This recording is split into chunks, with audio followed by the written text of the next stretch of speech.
Preparation H? Pain, itching? Sure, try this. Preparation My H? nickname should be Preparation H because I really do. Look, I have a whole. I have notes here. You know? Feeling better today? Thanks to you and Preparation H. Back in form, Bill? Thanks to you in Preparation H. Comics Wellspring. And yeah, this is printed with Comics Wellspring. Came out beautiful. High quality stuff. People think it's fantastic. All the books that you see at my table are through Comics Wellspring.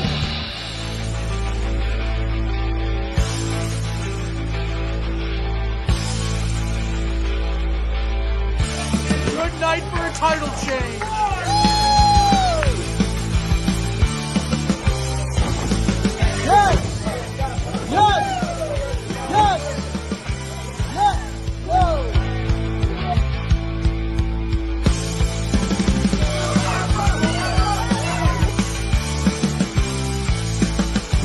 Indie Comics Relay, guys. What do you think of that fight?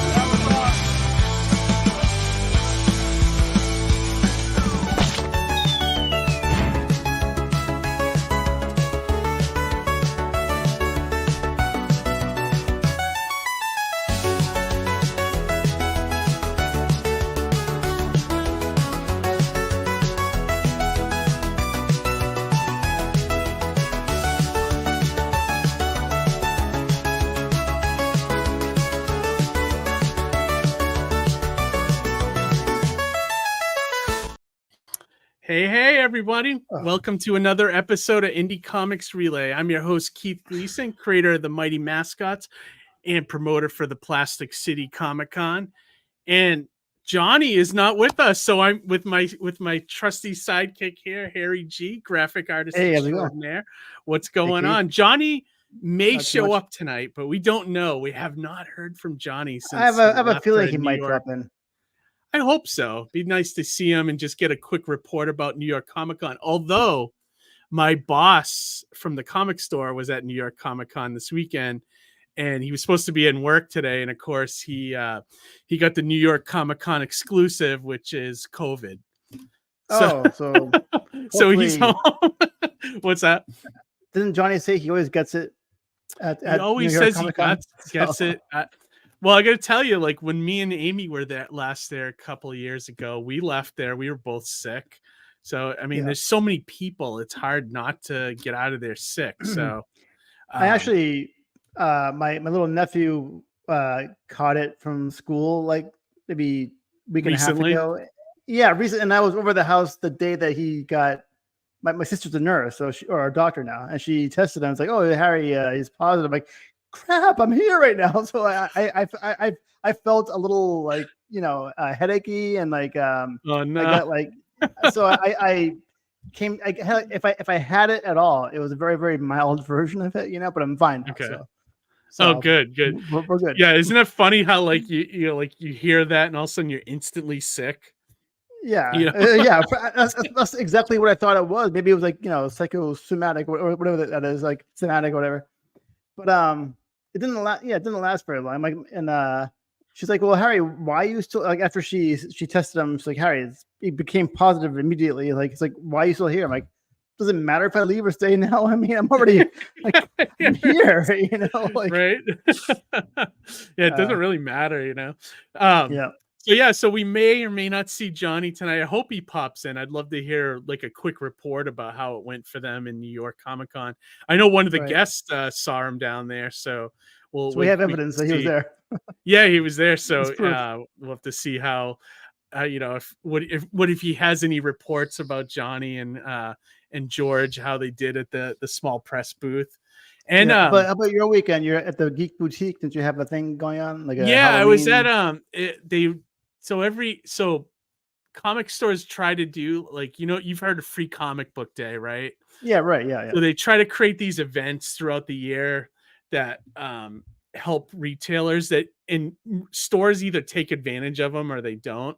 So like they had about a month ago, they had Batman Day. And then this past weekend, they're trying to get going. Like it's called like Halloween Comic Fest. And so they send out, you can buy like books that are specific to give away to people. So you can have an event at your store, basically. So the store I work at had like a little event, and it was me and Scott and Ken, who were on the show about a month ago, the cover guys. And then Amy was going to be there, but she also had filming. So she was filming all day, one of her movies. So yeah, so it was kind of fun though. I made a little bit of money. You know, a lot of regular customers that come in all of a sudden know that I'm a comic artist now. Like they never knew. Like to me, they're just, when they come in, I'm just the guy that rings them up for their books and stuff. So that was kind of neat. Yeah, it's kind of neat, you know. And they're always like, "Oh, that's your book," because like they have it on display there to sell, which is kind of fun. So like it was a nice event. There was free candy, free comics, things like that, you know. What's that show that the boss? What do you call it? The undercover boss? You come like that almost. Almost. Yeah, right. Yeah, but it helps the stores boost you know, boost sales and things like that. Like this coming Saturday, me and Amy will be at That's Entertainment in Worcester because they're having like a little mini con with like local artists and things like that at their. Have you ever been to the That's Entertainment Worcester? I don't think so. Is that in the sketchy part of Worcester, or is that a good part of Worcester? I haven't. Gold Star Boulevard. I don't know if you like, you know where the park is. It's not. I think so. Yeah, that's pretty safe. I think little sketchy parts around there, but not where That's Entertainment is. It's not too bad. So, but yeah, we'll be at that, which will be kind of cool because I'll be there with a couple like the Ogle brothers who are they're going to be doing a backup story in Mighty Mascots number 10, and then I'm there with the Hero Shack people. They're going to be there. Chris and Diana, so it's all friends, and then John Mills, who did a mini print for my campaign, is going to be there as well. So it's going to be a lot of friends kind of thing, hanging out all day. So I can't wait. It's going to be really fun. Now that I'm that the COVID scare is over, and I can probably stop by. Maybe I'll stop by because you know. Yeah, I mean, honestly, like the best thing about COVID, it's not weird to wear a mask in public now anymore. Yeah, I see it all the time. People wear masks, and it's like it's whatever, you know. It's like hey, if you're sick, wear a mask. You know what's the big deal? You know, I'm over, whatever it was a very mild version of it, and then I'm back to so if you feel like it, we're gonna be there hanging out, selling stuff, and you know, it should be a good time, hopefully. But yeah, before we bring the guests, I definitely want to bring the guests in ASAP. But one thing I wanted to share is it's Halloween season. Amy, my wife, my producer, the producer for Indie Comics Relay, made this fun little Halloween video, which I can only really show this week, and probably next Monday. So I'm going to show it. It's a Halloween version about making indie comics. So let me share that right now for everybody. So it's a little treat from my wife here. Where is it? Okay, here it is. Without further ado, happy Halloween, everybody. Legend tells it that deep in the woods, on the edge of a misty field, lives an old mountain woman who holds the secrets to creating an indie comic book.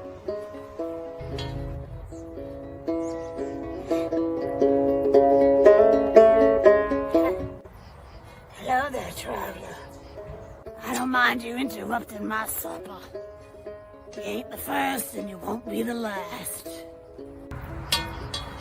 Many men come wanting to know how to make an indie comic. I tell you, it ain't easy. It ain't for the weak of heart. Come on over and I'll show you how to do it. First, you need to add a piece of paper.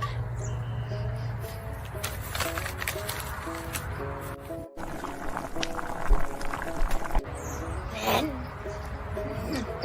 just a bit of your blood.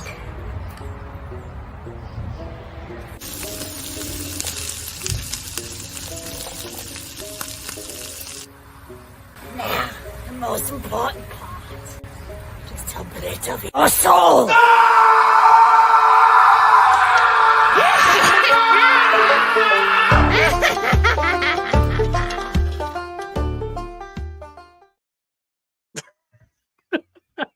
I may have I may have crapped my pants. No, There's some truth in there. You know, you make an indie comic, you're giving up a lot of blood in your soul. There's a lot of truth in that video. That is true.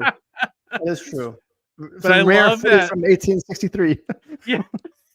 Rare camera. If those of you don't know, Amy, who's the producer, and she's in our chat, and like, you know, helps a lot behind the scenes on this show.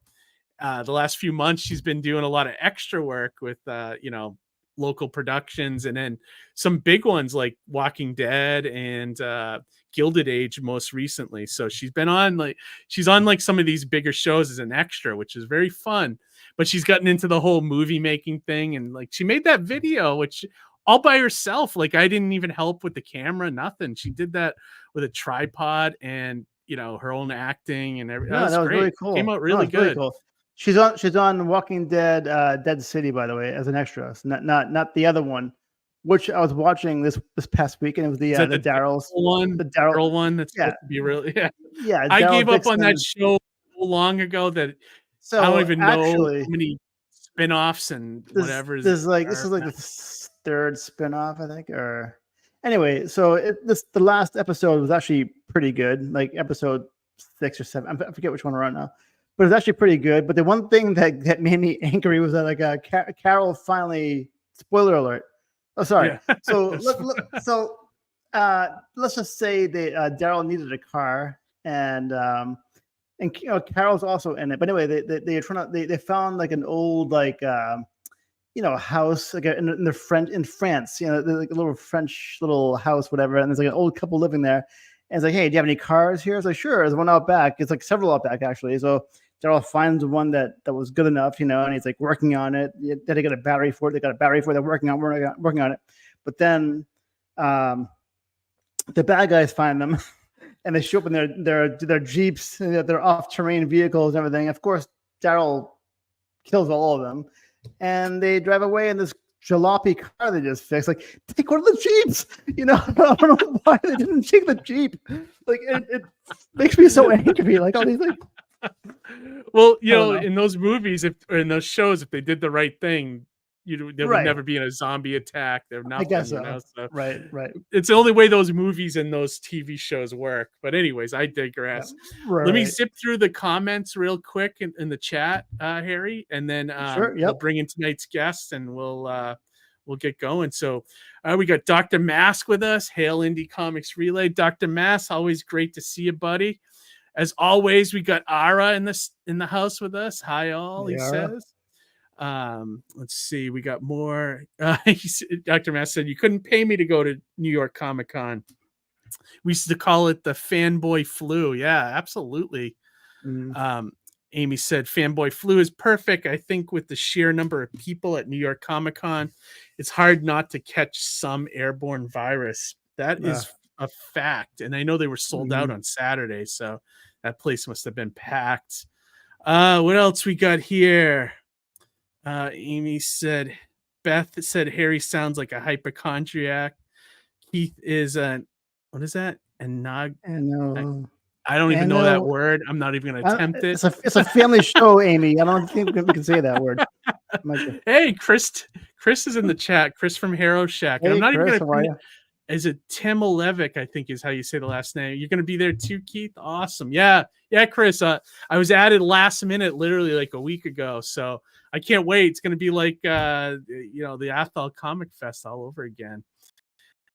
Amy said he is in a nice part of Worcester. Beth says, Indie Comics, hurrah, from movie star Amy. Yeah, absolutely. Edwin the Ace says, hail peeps. What's up, Edwin? Thanks for joining us, as always. Dr. Mass said, taint for the week of heart. I imagine that's for the New York Comic-Con. And let me see. Dr. Mass loved the video, said that was great. Ara said, cool stuff. And then, of course, Amy said, no spoilers to The Walking Dead. Sorry, that Amy. catches us up to the chat. So, all right. So we made our guests wait long enough.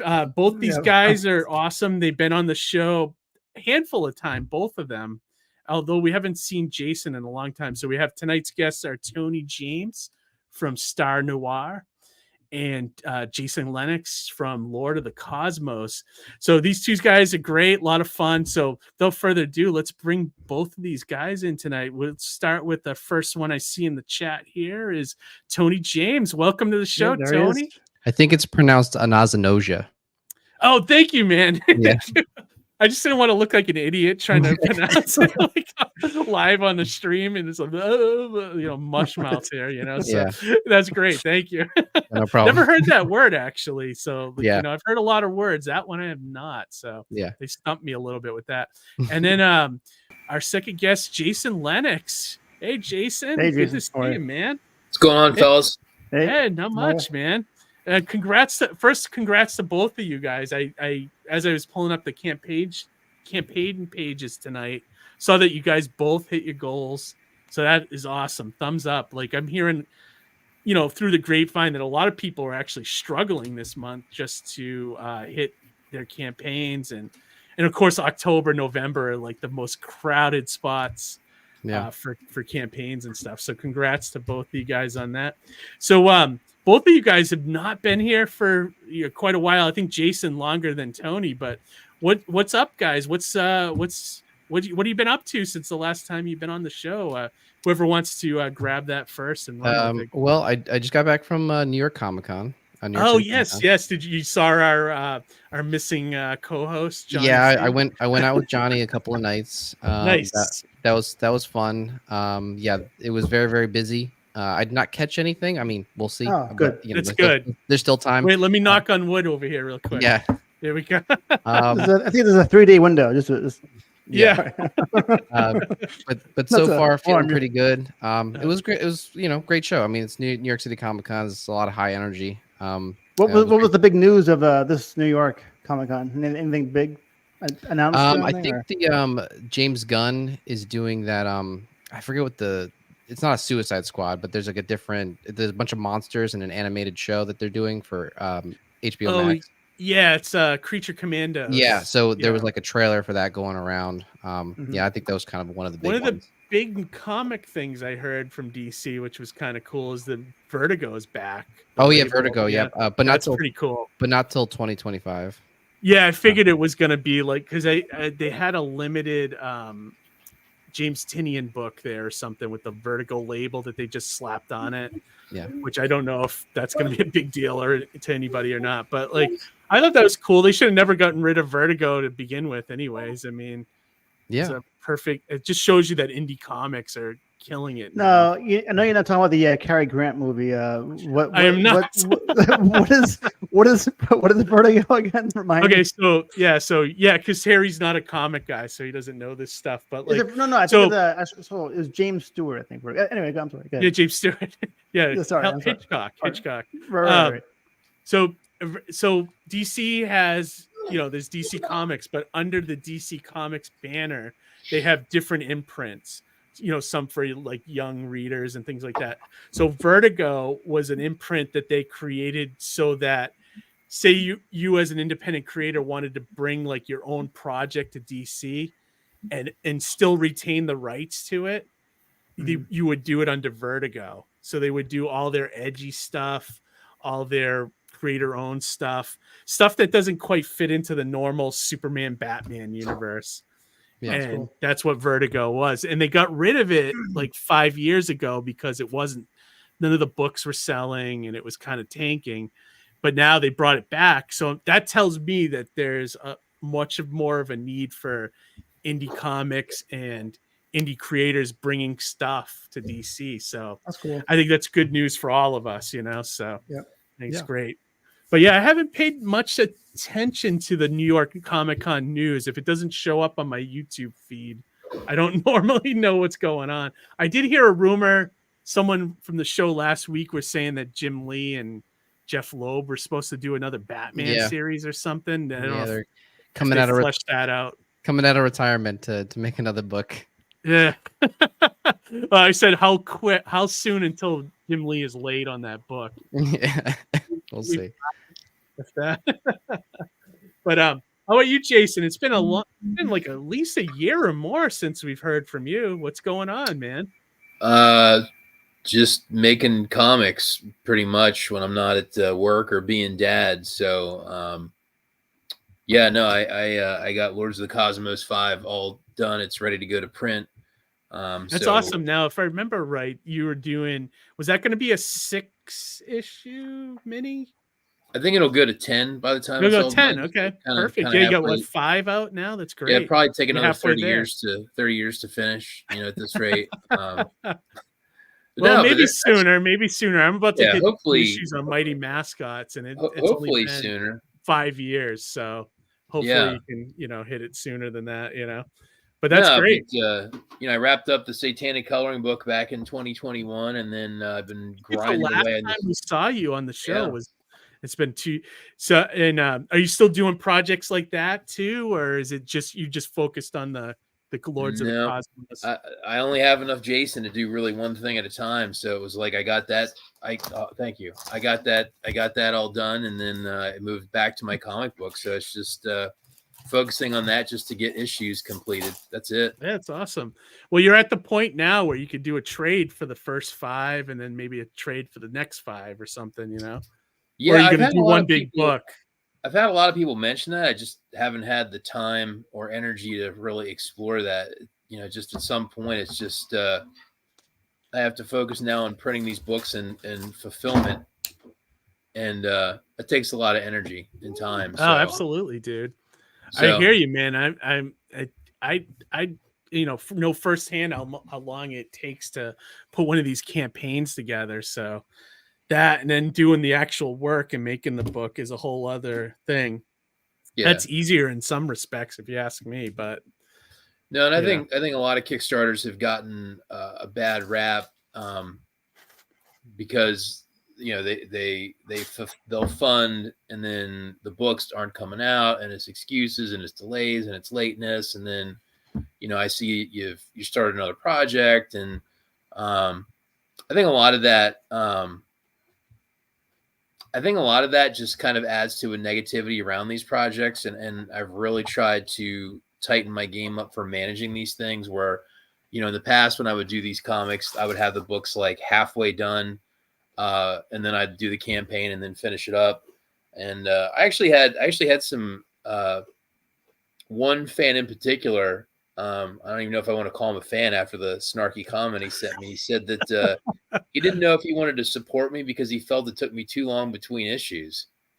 I was like, damn, dude. Like, thank you, son. I appreciate your comment. No, and I just was like, man, it's just me and some people pounding these things out. It was very strange because it wasn't like you stole our money or you didn't fulfill it. It's like you took too long. And it's like, geez. I in a way feel that's kind of like a backhanded compliment. Like, I think he likes your book. Yeah. And he's kind of like snarky about the time it takes. I mean, people don't understand, like the normal person. This is one of those things, like they don't understand the time it takes to make a comic. Like I've had people come up to me like, oh, you make comics? Like, I got this great idea. Like, they think you can just whip something together. Like, I remember one guy wanted to do a comic because I used to do a lot of stand-up comedy, and he wanted to do a comic about his character that he had on stage. And he's like, yeah, let's do a comic, and I go, okay, well, if you want to do something, what's your idea? And then let's make a time to go write a script. And he's like, script? Like he didn't understand like that you couldn't just, draw a couple panels and put it out like it was nothing, It was, people are weird like that. They don't know the time and effort it takes. It was, I don't know. So, I mean, one of the things that kind of jarred me about it was this one to the prior issue took longer because I got all the work done on the upfront. So it's like, would you have preferred me to have done this a year earlier and then made you wait a year? I don't know. Because with the shifting costs on printing and shipping, I didn't want to get into a bind. There was a book that I supported. There's and I don't want to name him because it's kind of a negative story. There was a really cool book that got published on Kickstarter, and I supported the book. And then it took the gentleman that made it like a year and a half to actually print it and ship it. So it was quite some time. This was in the last couple of years. And so he does this book, puts it out, and then he sends a backer message to everyone, basically blasting the backers for costing him money, because he lost money on every one that he sold, because the shipping and printing costs when he created the campaign to getting it done had become wildly inaccurate with price increases. And his kind of emotional response was to blame everyone that backed it. I still love his projects, but that sticks in my head is kind of like the worst possible reaction to doing that. And then he wrote like an apology, but it's like you can't unsay it, but it's still stuck with me as like, I don't agree with his behavior, but I understand his emotion of frustration. Yeah. And so I kind of made a mental note that I probably needed to manage these projects differently, because 5, 6, 7 years ago, and I'm sure Tony's seen the same thing, you could get publishing and printing rates, now in a year or two, they would be the same. So it was no big deal if it took you a year, 18 months, 2 years. But, at this point now, I talked to another gentleman who's an artist when I kicked off my campaign, and he was asking me some questions about publishing. And I said, yeah, shipping on media mail is really expensive. And he goes, what is it now? Like 60 cents. I was like, dude, if you go to USPS's website, like media mail is almost $5. And he was like, no, it's not. I'm like, dude, absolutely. But, and again, his perception that it was, it's like, well, I remember a gallon of gas was 10 cents. It's like, right. Like what century was this? it was at a certain time, but he was so, I don't even know if he believed me. I'm like, whatever it is, like 462 or whatever. And on my coloring book a couple of years ago, it was like 360. So, it's jumped pretty high. So I managed this campaign differently to have the book done, right? It's done, ready to go. I've got all the print pages set versus, we got to get to work for the next 6 months, or it gets delayed to 9 months or 10 months. And, at that point, goodness knows what it will cost to ship or print this book. And then you'll be like that guy I mentioned, who shall remain nameless, where you're furious at your backers because each single one is costing you money. So I did run this in a different way. And it's honestly, it was kind of a stressful process. So I'm kind of actually just happy to have it, on the way out, because as much as I love my book at this point, I'm kind of tired of it. If that makes sense. No, it does. Like, you get sick of seeing it because it's like, you've been dealing with it for so long and things like that. I get that.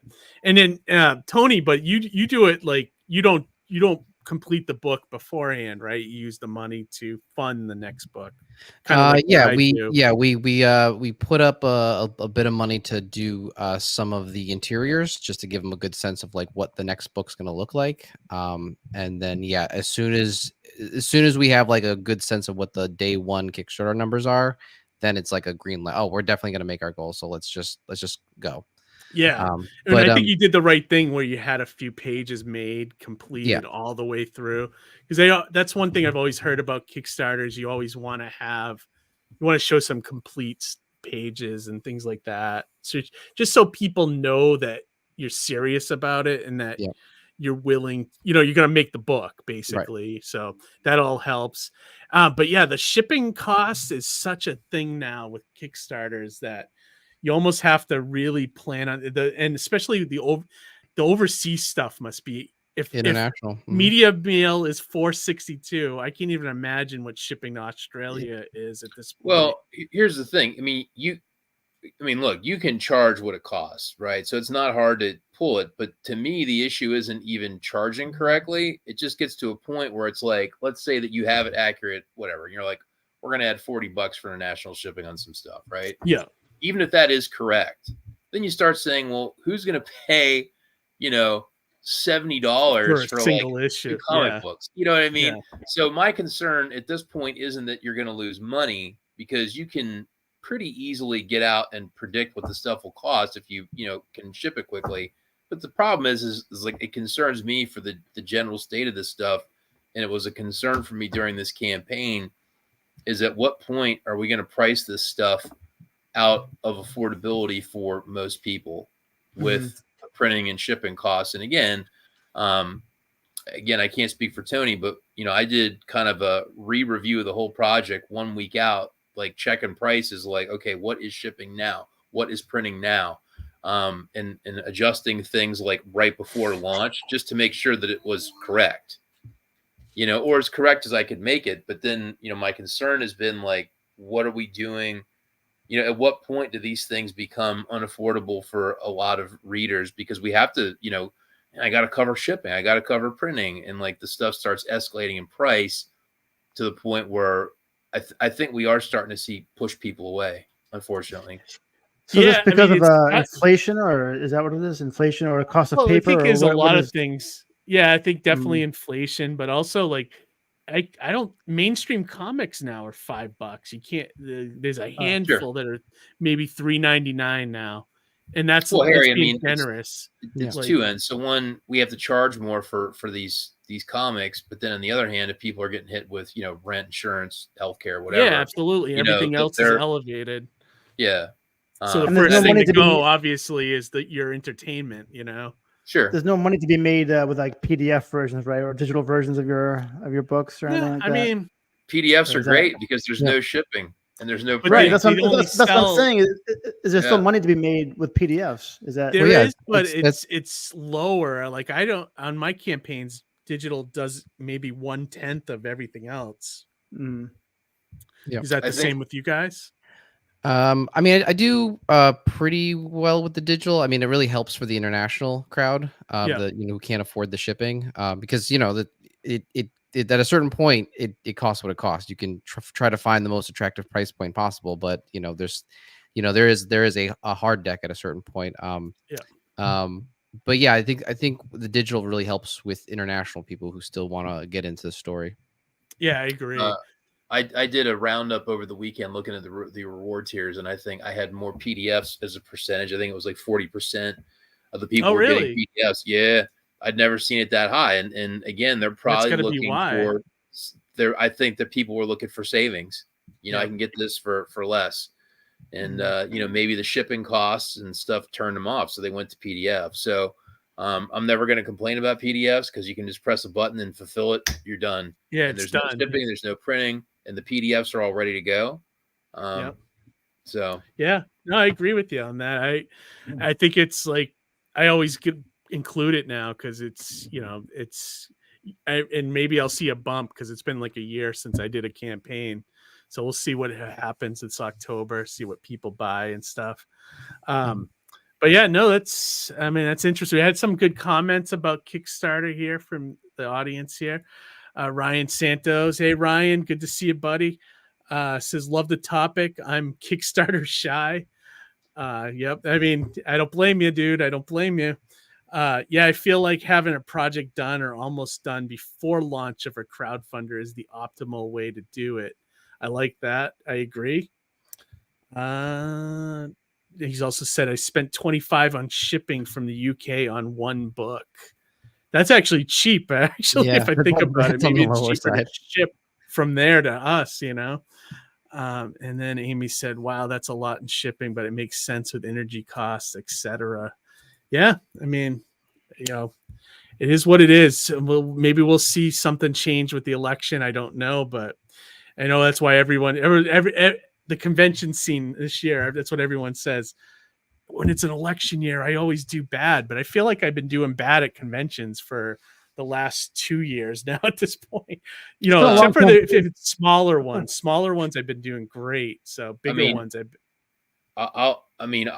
I've heard people say that. I mean, the convention scene for me, I've seen it be down for like the last year and a half. I don't remember ever being this rough during prior election cycles.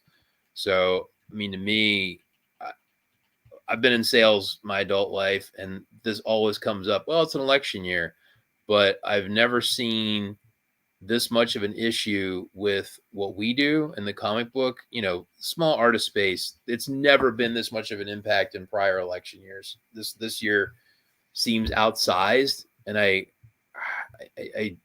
I'm sure there is some election holding on to their cash, but I think we're we're in a different space that this doesn't see it. And yeah, there's no doubt the convention scene has definitely undergone a shift.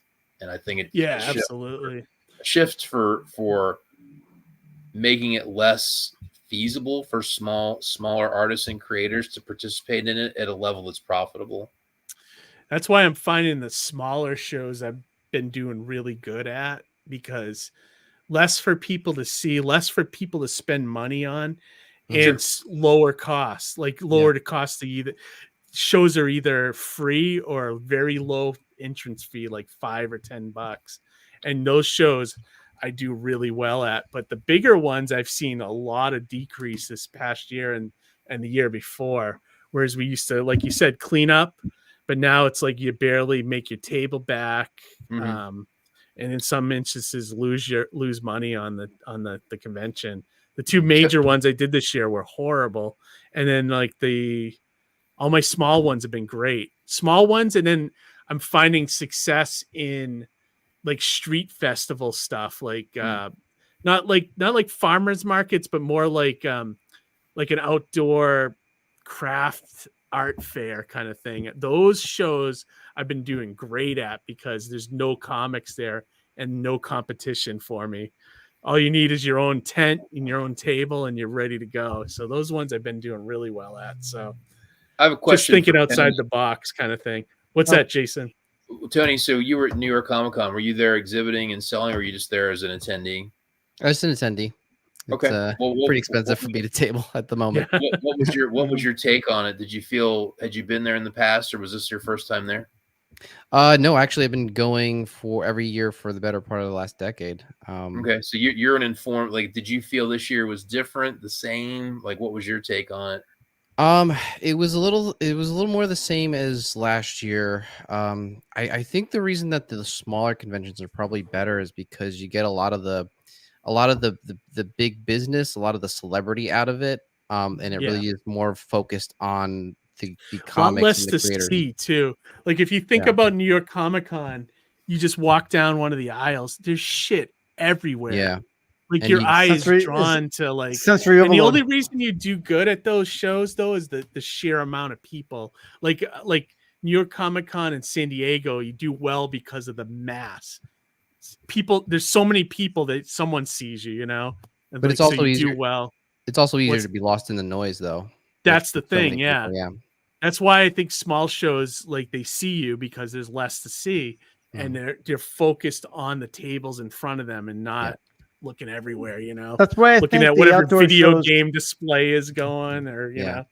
That's why I think the outdoor shows on a nice day, are probably the best, most ideal because people like to be outside.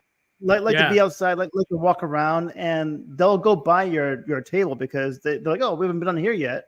There's like actually different things to see down different roads or whatever. You meet like new different people that don't normally go to conventions, but there's like they have families and kids that still love comics and they things like that, and you still meet like the old people that are like they still make comic books, like run into that a lot, but overall I gotta say it's a nice little change of pace from conventions, and we do well, and Amy does well with her art, with her prints and her original arts at those shows too. So I don't know, I'd say look into it if you have stuff like that in your own town.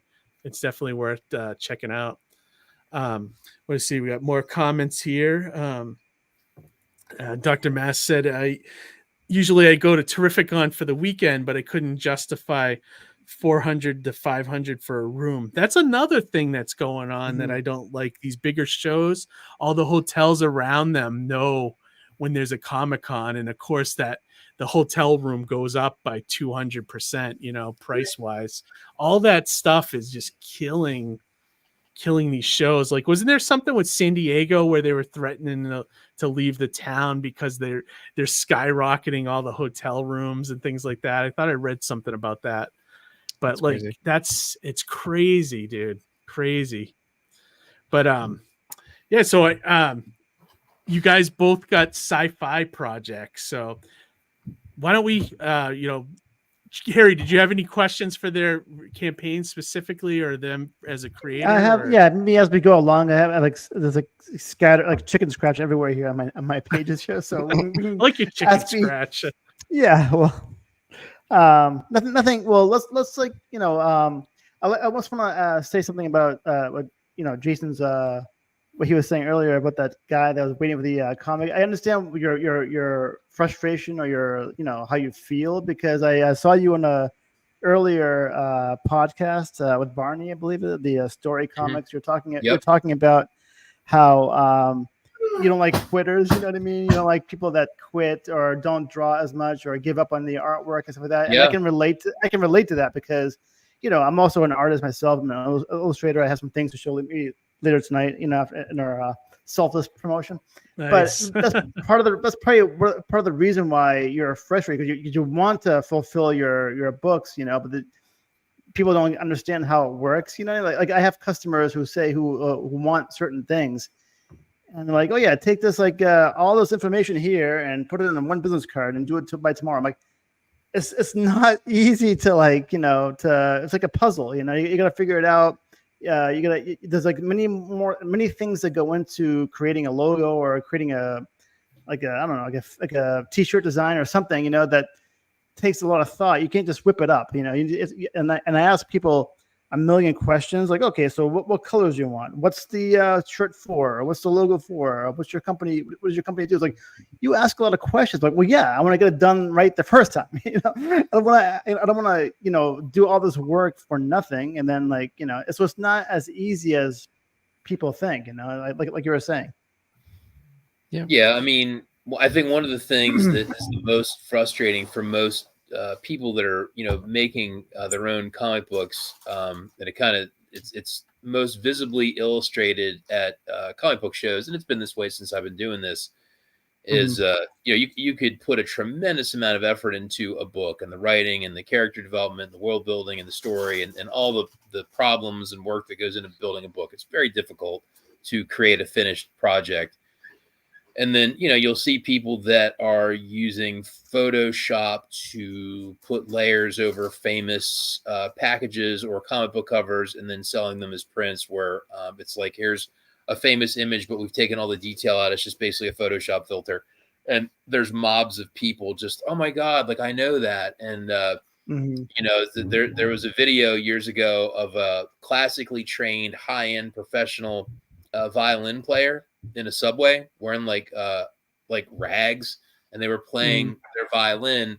And so when this person would play professionally at a music venue, you would pay thousands of dollars to hear them, but like the common crowd in the subway just they're walking past the person because they don't even care what it is.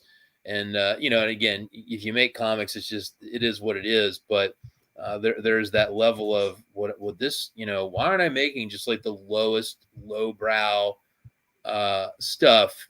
Because unfortunately, a lot of the kind of, the masses are like, oh my God, like, you drew the thing that I like, do you have the most popular thing?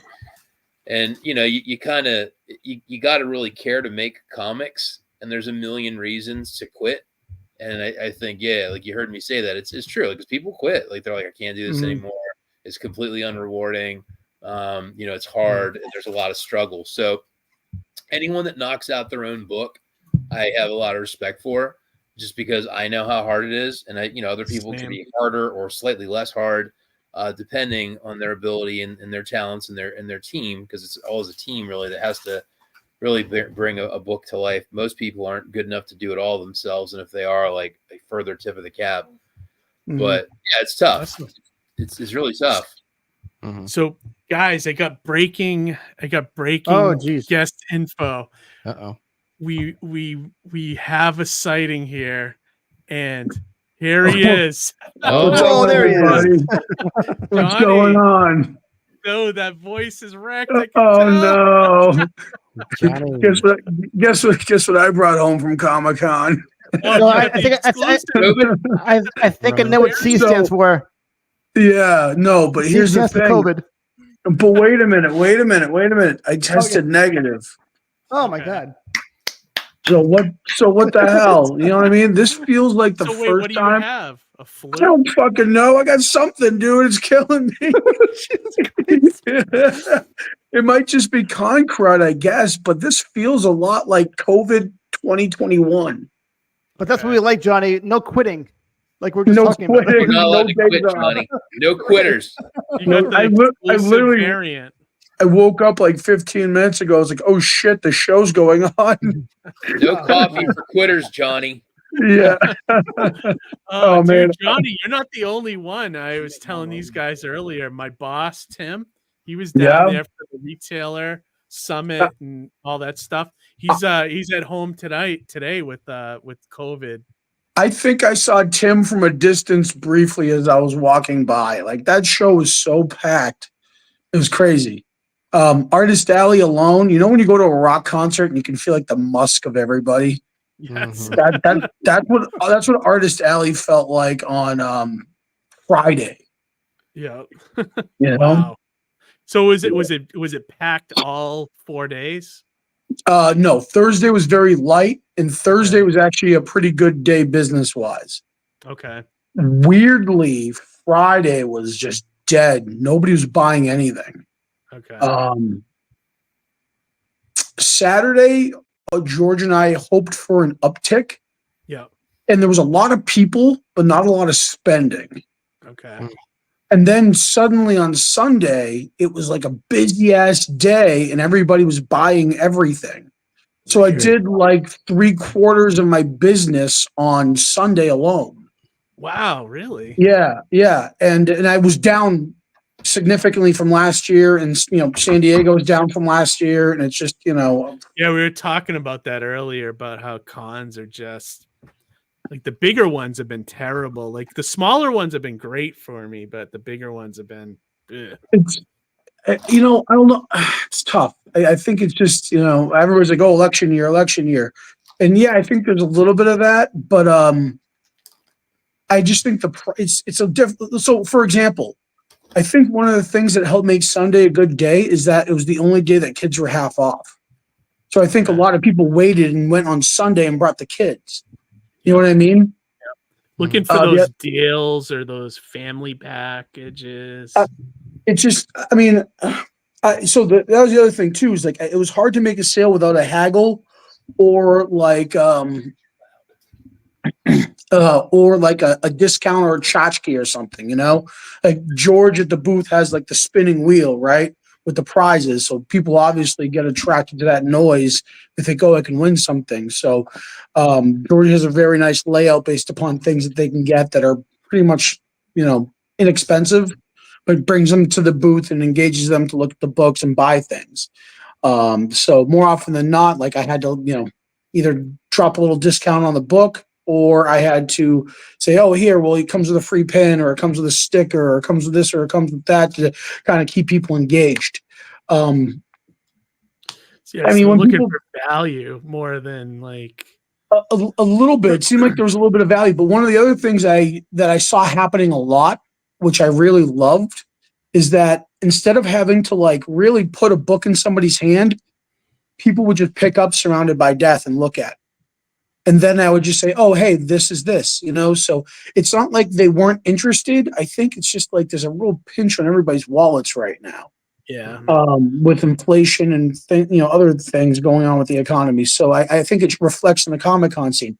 The other weird thing I saw, and it wasn't Tony James, of course. But the other weird thing I saw, and it's the first time I ever saw something at one of the bigger shows, was a $1 manga bin. Really? Wow. That's new. Right? Interesting. Yeah, I've never seen that before. Well, I've seen half off, but never $1. That's pretty crazy. $1 manga bin. So it makes me wonder what's going on in that sector of comics. Well, I heard like a lot of the companies are trying to go manga. Like I heard that there's I wonder if they're going to get there and they're going to realize it's too late. I just don't think Western Western culture making manga doesn't work. Like I've seen like they've had Deadpool manga and they've had Spider-Man manga. No one cares. Like it's not like an original character, think, you know. It's not like. Do you remember when we all had a slap bracelet as a kid? Yeah, right. I think there's going to be a certain generation that just really loves manga comics, and it's going to stay with them. And it's just going to, you know what I mean? It's going to go like this. You know what I mean? Yeah, So Tim was also telling me there's, because he went to the retailer event for New York Comic Con. He was saying there was some new comic company that's coming out that's like their focus is on kids, but the kind of comics they're making, like one of them is like how to learn how to register to vote. And I'm like, well, that's going to light the comic industry on fire, you know, like, 'cause that's what kids want. That's what, you know, that's the kind of stories they're looking for, you know? but yeah, it's like, well, you know, there used to be a booth across from us in San Diego that was free science comics. Yeah. You know what I mean? So, you know, there's got to be, that was produced with some government grant or something. Yeah, right. You know what I mean? Of course. But I'd have to say the best party at New York Comic Con, at least from what I saw, was the Global Comics Party. Oh, it was cool. It was held at a video game. See, Chris and is it Eric that's their head of marketing there? Absolutely, and I connected with a few new people that are part of Global Comics now, which was really fun. They held the event at a video game bar, so I got free drinks and I got to play people in Tekken, which was like right up my alley. That's great. Yeah, and I met a couple of great. What's that? Which Tekken character did you play? I always default to Eddie. Okay, cool. Because I play claw style. You know what I mean? Yeah. And I'm not saying I'm good at Tekken, but in my orbit of people I know, I've played with and know of 2 world-class Tekken players. Like cool. top 3 in the world. No shit. Wow. So big shout out to Casey Monahan, Sinful Jin. He was my old sales manager at monster.com when I worked there. The guy was literally like #1 in the world. Does it matter which character you play? I play as Eddie Gordo. I'm not sure. Yeah, and my backups are Brian Fury. Harry acting like he knows video games. I used to play Tekken back in the day, but you know. Oh, dude, I wasted so much time. Tekken and Soul Calibur were like just 2 games I put so much time into. Nice. I played Mike Tyson's Punch Out. Oh, yeah, that's a good one. The other really cool news that came out of New York Comic Con was that our friends in Global Comics scored DC for their platform. I saw that. Yep. So they're now providing digital books for DC Comics, which is very exciting. So it's just a matter of time before Marvel comes on board, and the rest. They have everybody else, right? At this point, I think they have Image. They have everybody else, right? Except for Marvel. Yeah, except for Marvel. Except for Marvel's the last holdout. Huh. Yep. Well, and you see DC announced Vertigo's coming back, which is awesome. I saw that. I saw that too. It makes me wonder though, like there's a lot of really great books that were at Vertigo, like Preacher and like Sandman. I wonder if they're gonna try to like remember what they did with Watchmen, where they tried to just slam it into the DC universe. It doesn't necessarily work. I don't think that works. No. So I'd be curious to see how they treat it. You know what I mean? I hope it's just for new projects. That's what I want it to be, but we'll see. I'm sure that they might. I'm sure there's a new Swamp Thing on the way. There's a new, Dreaming project or something. Maybe a new Rear Window coming out. Yeah, right. There's some comments for Johnny here. Look at this. Oh yeah. Dr. Mass saying Johnny. What up, Dr. Mass? American the doctor. Discard said Con Crud is real. Fucking sure is, kid. Con Crud. Yeah. Amy said, "Oh my God, Johnny, no." So not so fresh from NYCC. Not so fresh from NYCC. It was a great show though. Like just the amount of people I connected with and the things I learned. There's this Carlos Phoenix is the guy's name. He comes up to the booth. He's peripheral through George. And he goes, I have a TV studio in my bag here. And he had like a bag that was like no bigger than like this. And I'm like, okay, a TV studio. He goes, yeah, I could do a full setup and broadcast from here. And I was like, yeah, whatever, dude. Yeah, it's called a And phone. then, no, but it was more than that. Wait a minute. This blew my mind. I'm going to give this guy a little bit of a promo here. All right. Okay. He busts out this. So I left and I came back to the booth. He busts out this little tablet thing, and I come back and he's got this tripod set up with a camera, and he's basically programming and producing a TV show through this tablet live, and you can do it remotely too. So you could set up a camera like across the convention hall, and you could have one here, and then you could have a guy in it like basically standing around off to the side, and you can switch views and cameras. You can overlay text and images. You can put in video clips. You can put picture in picture. You could do all sorts of awesome stuff. It's all his proprietary technology. So it's built on Android, but it's not just like you throw it on any tablet. It's like this nice piece of hardware with all sorts of inputs and outputs. It is awesome. I think I want to buy it. My mind immediately snapped to our friends at Lucky Pro Wrestling. Yeah. If they had this thing, they could produce such an awesome weekly television out of the events that we go to, because of the overlays and the things that are just incorporated into this piece of hardware. So big shout out to Carlos Phoenix. Awesome. Excuse me. Awesome piece of hardware that he's working with and he's selling. That's cool. He was at the show selling this. No. He was just walking around. He sells this. Okay. It's more business to business and proprietary. It's gotcha. What does that whole setup go for? Did he tell you? He has a mini one that's under $1,000. But if I was going to invest in it, there would be the mid-tier one I'd get, and it's not cheap. That's great. Some comments here, Johnny. DS said Eddie is so cheap. I mean, I know. I know Eddie's cheap. That's why I play him, King. I just know Eddie inside and out. Nice. Oh, Good George, evening, my brother. George, Look. You need to know something, that I am so very lucky to have a quality individual as George Medina as a booth mate for New York Comic Con. That guy is aces. I imagine it would be nothing but a pleasure to table with George. Oh, George is the best. Like, I couldn't. He's a dream. That's awesome.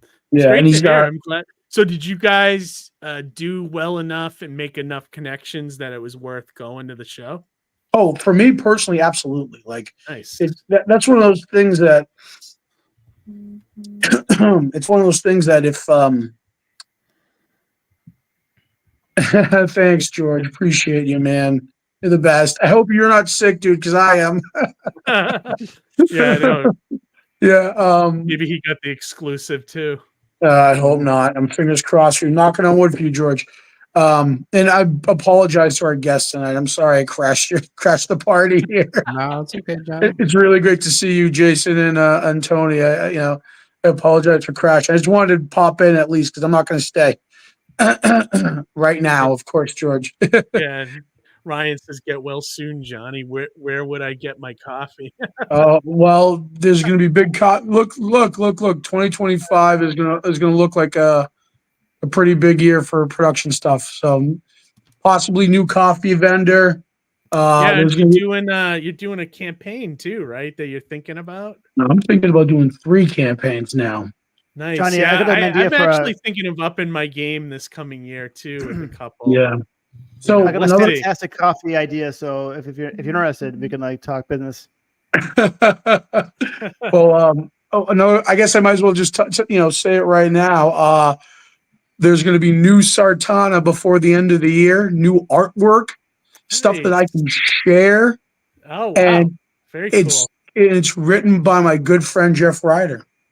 Oh, nice. Really? Yep. Wow, you doing some collaboration, Johnny? Yeah. We've talked about it. We wanted to, do it. And on Jeff's birthday, which I somewhere after the new year, around the birth, I go, dude, let's make Sartana this year. Cause we've always talked about it after cons, getting drinks at the bar. And he was just like, I don't feel like I have, like, he was struggling with being there a little bit, like just kind of like middle of the road about being there. Because he's like, I don't really have a specific agenda. I'm kind of just here. And I kind of gave him, I think it may have given him a little bit of anxiety or whatever. Regardless, I was like, well, dude, maybe go hunker down, do a little writing. And that's exactly what I did. And as he was walking away, I go, think about Sartana. And he came back like a couple hours later, goes, read this. And I was like, yes, I was so excited. It was so awesome. Nice, he wrote dude. such a really dope 10-page story. And I can't wait to see Joe Arnold illustrate it. So That's awesome. that's going to come soon. So next week when we launch Mighty Mascots on Monday night here, definitely bring, like, I want to hear the plan for 2025. I want to hear what you're going to do. I want to talk. Let's talk shop next week. Like next week, I have zero agenda with me, you, and Harry on the stream.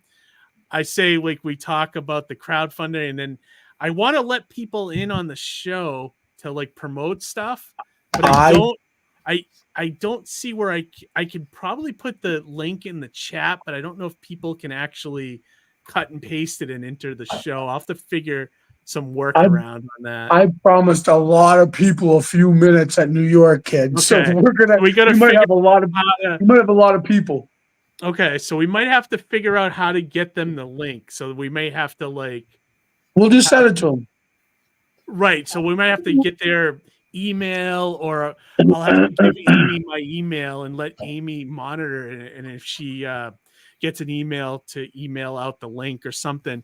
I know other shows you're able to pin it to the top, but I don't see where we can do that here. So I don't know. I'll have to play around with it. So well, we shouldn't bore the audience with production bullshit. and I need to go back to bed anyways, because really the focus should be on Tony and Jason and Lord of the Cosmos and Star Noir. So to that Johnny, point, they both hit their campaign goals, so they're already cruising. Awesome. Congratulations, guys. That's awesome. Thank you. Thanks, Johnny. Awesome. Yeah, Johnny, yeah. get some rest. I hope you feel better. Text me this week. Feel better, Johnny.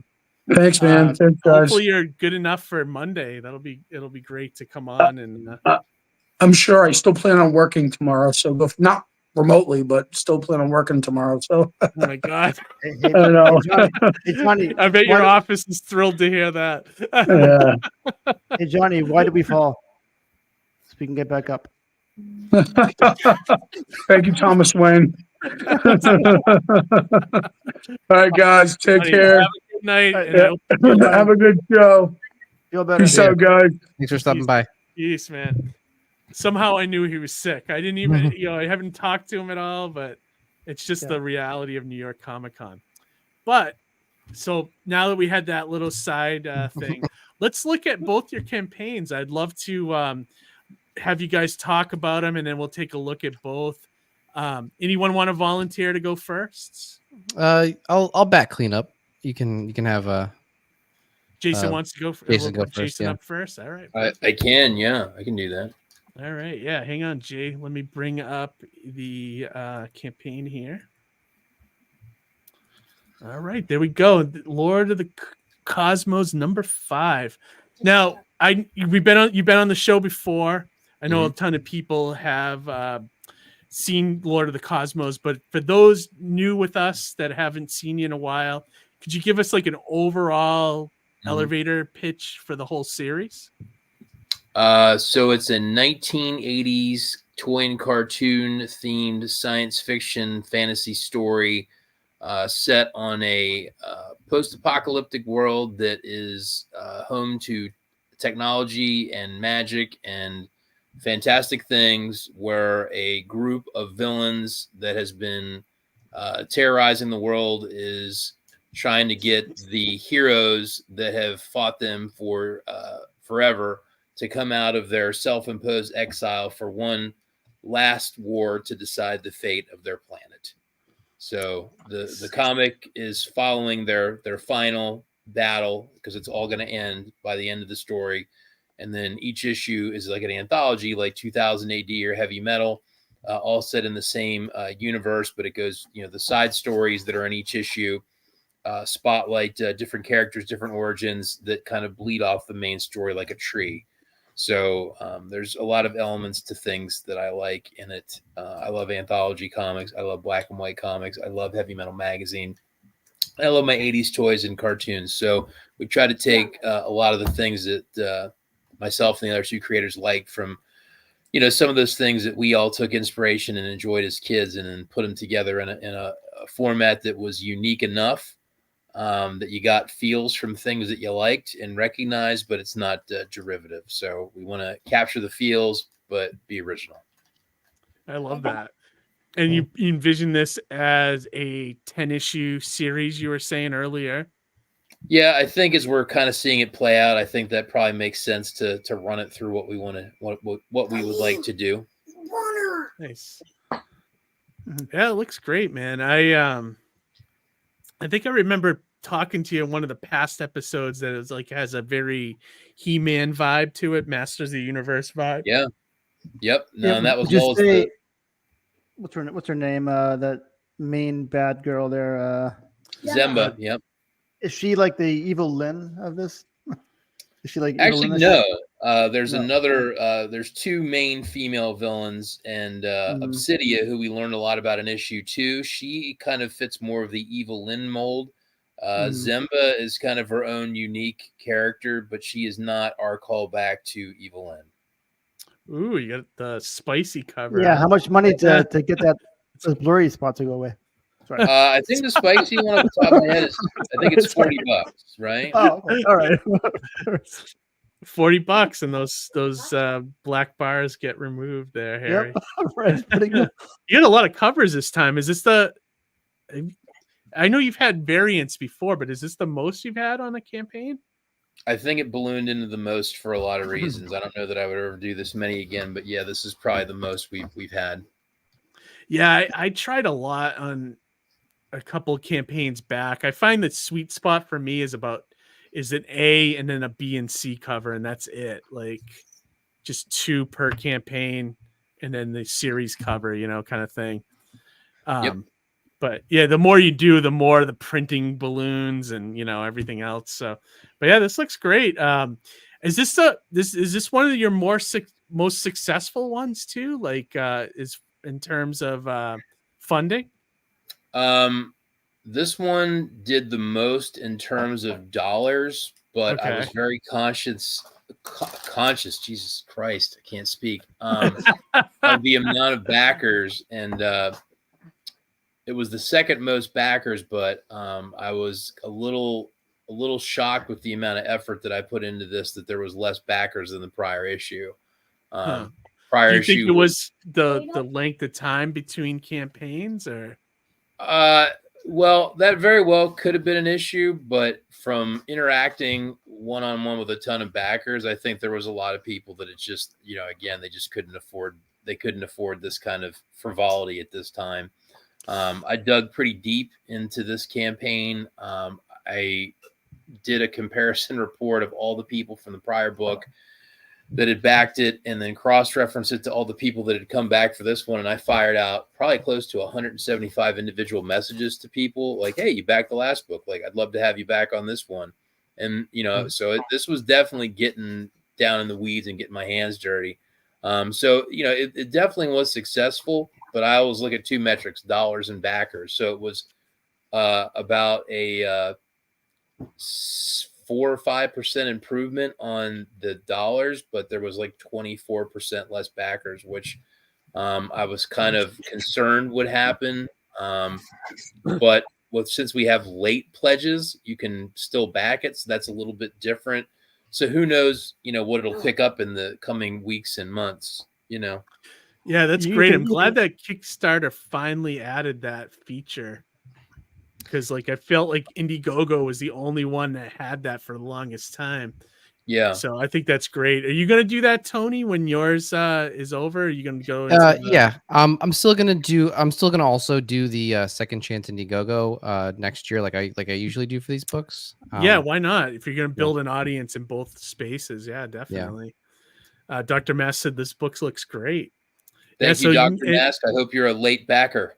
Did you do like a catch up tier for some of the newer fans that might not know? Yeah, you can perfect. do a catch up tier in digital. You can do a catch up tier in physical, and I have plans to put an Indiegogo out at some point in the next couple of months with a few different items in it, just to spark a little more interest, because I'm in agreement. There are some people that have their platform of choice, and once you have it's real. It's a real thing. Yeah, definitely. It's not a whole lot of work to convert it over to another platform. So I'm working on getting that set up now to run it. And may I suggest, Jason, like yes. Do the trade for 1 through 5 while you're on the Indiegogo. I'm telling you, like, one thing I noticed, like, because when I was a couple of years at Alterna, they didn't want to do trades. So my first early issues of Mighty Mascots were never collected. And then when I got the rights back from them, the first thing I did was I did a collection of the first 3. And there's a lot of people at conventions that want trades. They don't want the singles. They just want the collected edition. It's worth a shot to try. I would just put it on there as like a tier or something. And then if you do, are you planning on doing a lot of conventions next year or no? I'm going to do a handful. I found. I'd say experiment with it. I don't know. I mean, say volume 1 and then do a volume 2 or do a whole big shebang or something, It's like I said earlier, there's a level of having the time and energy to put it together. Unfortunately I can't just, snap my fingers and have a trade. So there's a level of work to do that. And I don't have that right now. And as far as shows, I'm still going to do some, but I'm going to do less. I found them to be more and more of churning time to be somewhere. And although I do have fun at shows, unless I'm making some amount of money, like I find that it's just not worth my time. And I mean, there was some shows I've done in the last 12 months that it was, it's just the work to load up, go somewhere, set up, be present for multiple days, pack up, drive home, be exhausted all week, and then unpack everything. And then it's like you made either break even or very little money. And then, as you get older, you start saying, it might just be easier just to sit at home and maybe I'll sell something on Etsy and have the same weekend. So yeah, I'll still always do shows, but I'm going to stick to ones that are easy, smaller, and closer to home. Telling you, that's what I've been doing. Smaller, one day, local, or within a 2-hour driving distance. So yeah, no, like I said, I have no doubt that, I'll always do some shows, but it'll just be less. I mean, look, we all remember when you could go to shows and just bank out. And like I said, I think those times are maybe for now on pause. Maybe they'll come back, maybe they won't, but yeah, we'll see. I mean, as people become less and less readers and the industry gets smaller and smaller, I don't know. We'll see what happens. I hope it bounces back, but who knows? Never can tell. I have a question about your characters. Oh yeah, go ahead, Harry. Real quick. Yeah, go ahead. So the good guys are gods that were banished or in hiding, right? And could be. We haven't actually spelled that out yet. Who may or may not be, but maybe. So are the bad guys also godlike, or are they like regular bad dudes? Well, from what we've seen about them so far, most of them seem to be modified people or creatures, typically with some kind of like cybernetic modifications. So that seems to be their go-to, but not all of them. Mm-hmm. Like I was just trying to figure, because I'm like unless you're the Ghostbusters, no one's ever really who's a non-god defeated a god before, because they beat Ghost with the Xarian pretty easily, but I don't know if these bad guys can beat the good. The good guys who are gods. I don't know. I'm partial to the story because I'm also Greek, so I feel that the good guys will win.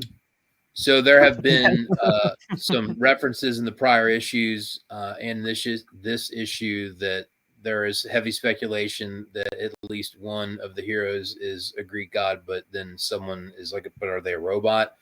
So I don't want to spoil our own spoilers, but there's been rumors. So like we've definitely thrown that in the book, but we haven't confirmed it. So like Battlestar Galactica, like somebody's a Cylon somewhere. Maybe you have to read and find out. Right? I like that. No, I'm trying to build interest here. I like having a little bit of mystery to it. The characters, that's pretty good. Twist. I was gonna ask, and I always ask this, and I'll ask this of Tony next too. What is the perfect tier for that you recommend to people mostly? I would just say get all 5 issues, and then you can get the whole series in print and read it start to finish. Get 5 books. And you did you said you did PDFs of all 5 as well, like on the campaign? Yep, there it is right now. You get all 5 PDFs for $15 and you get all 5 issues. That's not a bad deal. And how many was it like is your each issue like 30 pages? Like what's the standard page? No, the smallest one is 40 and there's 2 that are 48. Wow, so that's a bargain and a half. That's these awesome. are big king size, old school, like Marvel annual size books. Yeah, that's great, dude. That's awesome. Yeah, so you get a bang for your buck. That's great. $15. Each issue's 40 plus pages. That's great. So I'd say check out the PDF if things are tight. But if you want to order the physical, like I prefer physicals personally. You have all the different covers. What's that, Harry? I said I don't. I'm afraid of the doctor's cold hands. But yeah, no, you got cover F. How many covers did you do for this one? I think that's it. So I guess that would be F is 6, and then there was 2 variants of those, so 8. Oh wow. That's awesome. Lords of the Cosmos physical 1 through 5, $55. That's not bad either. And you got the sketch cover. Nice. That's great. Yeah. I don't know heavy metal 95. That's not bad. What's that? I don't know. I don't know heavy metal as well as I should. But what is that logo based out of? Is there a certain famous logo for that? Looks familiar. Heavy metal. The word heavy, and then the Y is like crushing down the word metal. Is that what it is? Is that it? Or yeah, that's what I mean. That's the heavy metal logo. It's like heavy metal, and then okay. I knew. So wait, are you asking if it's based off of this logo? Yeah, right. But I mean, the T-shirt that you have available looks pretty cool though. Like the colors and the way it looks. Yeah, no, our logo doesn't really look like the heavy metal logo at all. We tried to make it look like a toy logo from the 80s. Yeah, I think that's what it's more like. Yeah. That looks like Star Wars or what's that one? Was it Max Power or what was there? That was like kind of those bold, jagged. This, it's very exciting to look at, right? Yeah, exactly. This is kind of cool. You're doing a figure too, like an action figure. Yeah, so my friend Eric out in Philadelphia, for every issue, he's done like a custom sculpt of a character, and then the back of the book, we've always done the inside back cover and the back cover like a toy from getting a blister pack at like a Kmart or a KB Toys. Cool. Yep. So for this issue, we had a limited amount of figures where he would build you a figure. So he agreed to make, we only sold, I think, 2. Maybe 3, where he's doing, custom sculpts for people, and they're based off a Barbie base. And then, awesome. Yeah. Very cool, dude. This campaign looks great. And how long are you planning on keeping it open? I mean, I was doing the surveys this weekend, and I was actually curious how the late pledges work. And it said when you lock the addresses, it shuts down the late pledges. I don't know that I've ever locked out addresses on a campaign. So, I mean, to me, that must mean if you ship something, right? I have no plans to close it because I don't know what benefit it has me to close it out. Because if somebody wants to buy a book in a year, I'll have books. So I don't. I guess I'll keep it open. Do they put a limit on it? Like I know with Indiegogo, you have to. I think you have to make a sale within a 6-month period, or I don't think so. I don't think Kickstarter, and I know Indiegogo has. I don't think Kickstarter does. So I mean, to me, like I said, that's nice. Yeah, why not leave it open? Why not leave it open? And again, if someone buys something this month or they don't, it doesn't hurt me. So I mean, unless there's a benefit to shutting it down, I don't know why. I mean, why not leave it open? Like, you'll have to see if, like, when you go to ship something, if it like shuts the campaign down. Like, I wonder what they mean by that locking. When you lock addresses, it just means one thing. It means backers can't change their addresses. I see. But if you're shipping out all the rewards and we know their addresses today, and I've done this is I think my 13th Kickstarter. Address changes has never really been an issue for me, and I don't really remember ever locking out addresses on prior campaigns. So, like, to me, my intention is to leave it open until I have to close it down, whether that's me or the system, because I don't know why it hurts me to keep it open.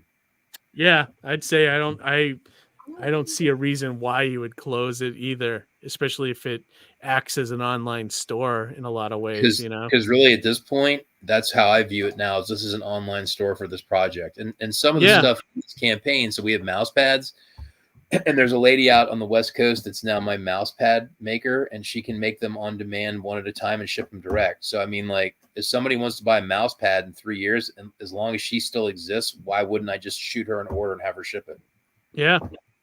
It makes sense to me. I mean, right? I mean, so I mean, to me, anything they can do to help creators is a positive. So I mean, why wouldn't Tony and I want to leave these things open forever?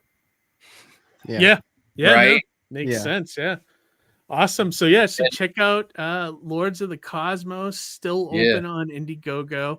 Number 5. You can get all 5 issues now.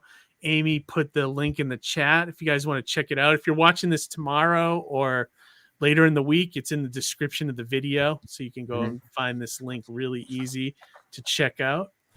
And now let's take a look at Star Noir by Tony James. And this is number 3, a Star Noir. Yeah. Tony, give us the quick elevator pitch for the entire series in case we got new people here who have not seen this campaign before. This is LA Confidential meets the X-Files. This 1940s detective teams up with this gray alien to stop an alien shapeshifter who's kind of posing as one of the human detective's fellow officers in Central Station.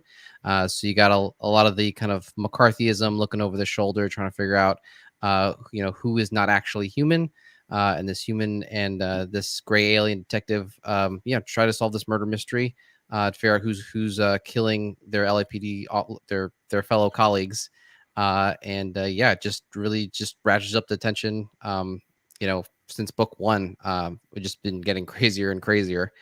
So you've got kind of the you got the dark murder mystery, but you also kind of got buddy cop elements as well. And we just kind of have this very glamorized version of 1940s Los Angeles.